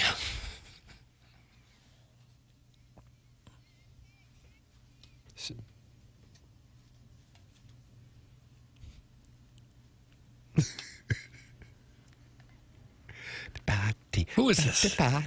What's going on here? Alvina Reynolds. It's little boxes. There's the theme. We sang this at St. Gabriel's. Bill Chandler's music class, right? I don't know who It came to be a theme song for the show Weeds. Weeds, okay. Kevin Nealon, friend of the program, in studio with us many a time on this show. I think he's been on 3 times. Yeah, Weeds, a show that probably hasn't aged that great because of the legalization of marijuana. Oh, yeah. Especially in California. Like, that the show takes place in California. The idea that there'd be this underground weed. Well, you know what does age well, and that's Design Air Heating and Cooling. Ain't that the truth? It's been aging since 1904. Can you fine imagine wine. that, having a successful business for going on 136 years now? More than a century of keeping homes comfortable and customers happy. Design Air brings the heat. And they're not just another HVAC company. They're the longest-running sponsor on TMA, and that loyalty says a lot. At the helm, Seth Goldcamp, 4th-generation family member running the business. At Design Air, they believe in honest work. You're never going to be sold something that you don't need. Whether you're dealing with the St. Louis cold or the summer heat, they've got your back with dependable service and no-pressure solutions. Visit DesignAirService.com. Schedule your service today. Design Air, comfort you can count on since 1904, and home of the handsome repairman. Perhaps you want to see Larry the Silver Fox, or the rugged Joe. He might bring Joey. We're not sure. Or the dashing Steve, the bold and daring Adam. Doesn't matter who you get. They're all fabulous technicians, and they'll get you taken care of at Design Air Heating and Cooling. Wow. I like that kind of a Jim Rome pause. Yeah, I thought maybe it'd be a little bit more dramatic. I like that. Harrison's brother Master says, "Hey, Tim, I'm planning on taking you and Doug out on the course when it gets warm. Can you ask Jackson if he'll caddy for us?" That's from Harrison's brother Master. How about that? What do you mean, how about that? I ain't doing that. I'm caddying. Not to take a shot at anyone with 4 caddies. I said 130, so it's 121 years now. I read that scribbled writing Might wrong. be nice if you took some time away to think about it and issue a Twitter apology. I'd like to take time off right now. I'll see you. What percentage of people seeing that picture that's on the TMASTL Twitter account and the Instagram account think it's real? What do you think? Who think it's real? On Twitter... I notice you're differentiating. On Twitter, 30% would think it's real. Instagram, 15%. I think that would be the math there. If this is where we are now in the early stages of AI, what's it going to be 5 years from now or so? I actually got duped yesterday. I can't remember. It's a Facebook account, so now I feel like this is becoming part of the Champions Tour. Yeah. But it was the cast of Schitt's Creek. Mm-hmm. They were all wearing black and holding up a picture of Catherine O'Hara. Yeah. And I'm like, oh, they got together. And I'm like, what am I doing? There's no way. This is AI. F me. God bless America. It's going to be like that with everything in another few years, I think. It's already impacting the stag industry. Oh, yeah. How so? I mean, it's fake stuff. And I saw Matthew McConaughey is trademarking all right in a way to try to protect him and then other actors from being used for projects that they aren't actually in. Yeah, I think that might have been the whole thing with the SAG-AFTRA. The big part of the SAG-AFTRA. Like, there's a AI show that might be coming here soon, but it's all voiced by real actors. But they're not really in it? Yeah. Wow. Which is a shame. I mean, it sucks. Usually when you see videos, you can pretty much tell it's For AI. sure, yeah. But I don't know if that's going to be the case in a few more years. We'll see. Yeah, it's certainly concerning. And then there's fun uses for it, like that picture Kurt made or the songs we use. And then there's also some very sinister uses of it. Doug looks smoldering in that picture. That's from the 618. You like that adjective, smoldering? I do look angry. I've never really been that angry at any point in my life. Takesmith. It's on our TMA. It's on the Instagram TMA_STL Instagram account. I was going to collaborate Chairman Kurt, but I'm going to have to reject. I understand completely. Yeah, I mean, it just, even though I don't have my Instagram account private, I still think of it as something I'm posting for friends, and if they were to see that, they'd be like, "What the hell?" Yeah. So I can't do it. But it's not. It's no disrespect to your work. Your handiwork is brilliant, and you are typically great about collaborating with things. No, that's not gong-worthy. He really is. Most definitely. But I tagged. All I'm doing is hitting accept. I don't even look at the things most of the time. In this case, it's the image. But Kilcoyne. He doesn't have Instagram. He's not on Instagram. I don't think he has Facebook either. But he's active on the Twitter tweets. He is active on the Twitter tweets. I couldn't even get a retweet out of him. Oh, really? I'm not going to retweet this. What's that? I'm not going to retweet this either. Well, that's fine from you, but it makes it look like we're tooting our own horn on something that's completely fabricated. And that's the thing. So it's both an appearance where all of a sudden I'm as tall as Martin, and then also that we're number 4 in some thing that Shishawali ratings. Yeah. I mean, just in Jerry listen. Palm's If I was really 6'1", oh my God, that's going out everywhere. God, where would I go? I'd go Bricktops. I'd go Napoli. Would you? Man, I just live in Clayton. Probably playing in the NBA. I guess. Well, we all know you had the skills. 6'1". We all know you had the skills to get there. It's just a It's a height verticality. thing, It's a verticality and issue. politics. Yeah, right. Mostly politics. Thank you. They kept you out for reasons that we don't quite understand. Thank you. But I'm sure they're political in nature. Thank you. Gary Kornfeld essentially said that when he was a guest on this program, a surprise guest, nonetheless. And let's see, they're not happy in the Michelob Ultra YouTube chat. I dislike this new email format. That's from Jack M7R. Live with it. Well, we might as well change it then.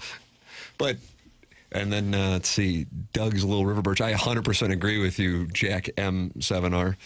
If there's a slogan for TMA in its 20 years, it's #I miss. And the thing about it is we did the email of the day for 2 decades and change at 9:45. Right. But maybe it's the fact that the announcement of the winner doesn't come, and we can do the announcement at 9:45. Yeah, I guess. Trust me, I don't really give a damn. We just did it for the big Seth Goldcamp prize. I think it's the right way to do it. Gives us more time for Why do you email. want to fight Jack MR7? M7R? It gives us more time for email today. It allows us to kind of structure time out the show better towards the end because we have someone on after us. HT2 days, we had no one on after us. The only reason we get out of there is because we have a balloon party. So, it's just a different. I think it works better, honestly. And shocker, they weren't real happy with email of the day when we would do it at the very end either. No. Right. That's, you can't win. If you can't win, just accept it all. Okay. If you can't win, just accept it all. That's God, you're just like in the 10 o'clock hour. You just drop knowledge. It's like a fortune cookie. That wasn't very good. You could open up a fortune cookie and it would say, if you can't win, just accept it all. You guys like fortune cookies? Like the taste of them? I don't mind them. Pretty good. Yeah. Right. After you have some General Tso's and waffle fries? Yeah, it really washes it down well. It does wash it down, Doug. Well, yeah, I usually eat the fortune cookie. Read the fortune, throw it away. Chris Lehman's not happy with you for not bringing up the City SC signings. Okay. Sorry. We'll get to it tomorrow. Big program. Chris May and tomorrow at 9 o'clock. That's right. And we're going to hold him accountable? Someone has to. All right. Fair enough. 15 wins. Streaming him. You're not happy with the way the season is going? Yeah. Someone's got to only talk about the Stanford game. Yeah. The building's sold out and you're ranked. Someone's going to hold him accountable. Yeah. I mean, sold out for LaSalle. Mm-hmm. When you're selling out for LaSalle. It's not officially a sellout, to be clear, but it's trending that way. When you're nearing a sellout for LaSalle, you're doing something. Holy moly. All right, we'll have the announcement of the winner of the Design Air Heating Cooling email of the day next here on TMA, BK, and Ferrari at the top of the hour. This is the Morning After, presented to you by Brown & Crick on 101 ESPN.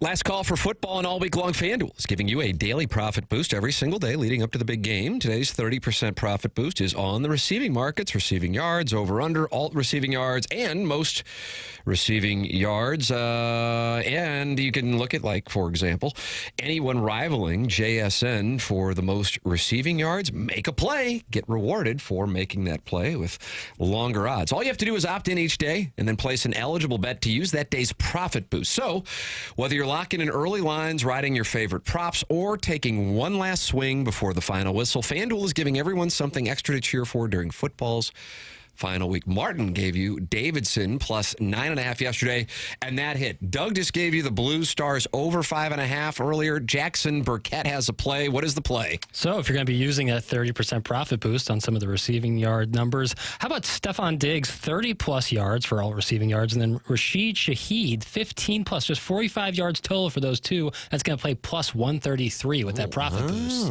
Nothing crazy. With the play there. Must be 21 or older. And present in Missouri, it's FanDuel. Play your game with FanDuel, official sportsbook partner of Super Bowl 60. Must be 21 in present Missouri. Opt-in required. Bonus issued is now throwable profit boost tokens. Restrictions apply, including any token expiration and max wager amount. See terms at sportsbook.fanduel.com. Gambling problem? Call 1-800-GAMBLER.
This is Jackson with a Sports Center update brought to you by Saliga Heating and Cooling. Blues back in action tonight, taking on the Dallas Stars right here on 101 ESPN. Pre-game at 7:30. The puck drops at 8:30. That was another Sports Center update brought to you by Saliga Heating and Cooling, a Daikin heating and air conditioning dealer.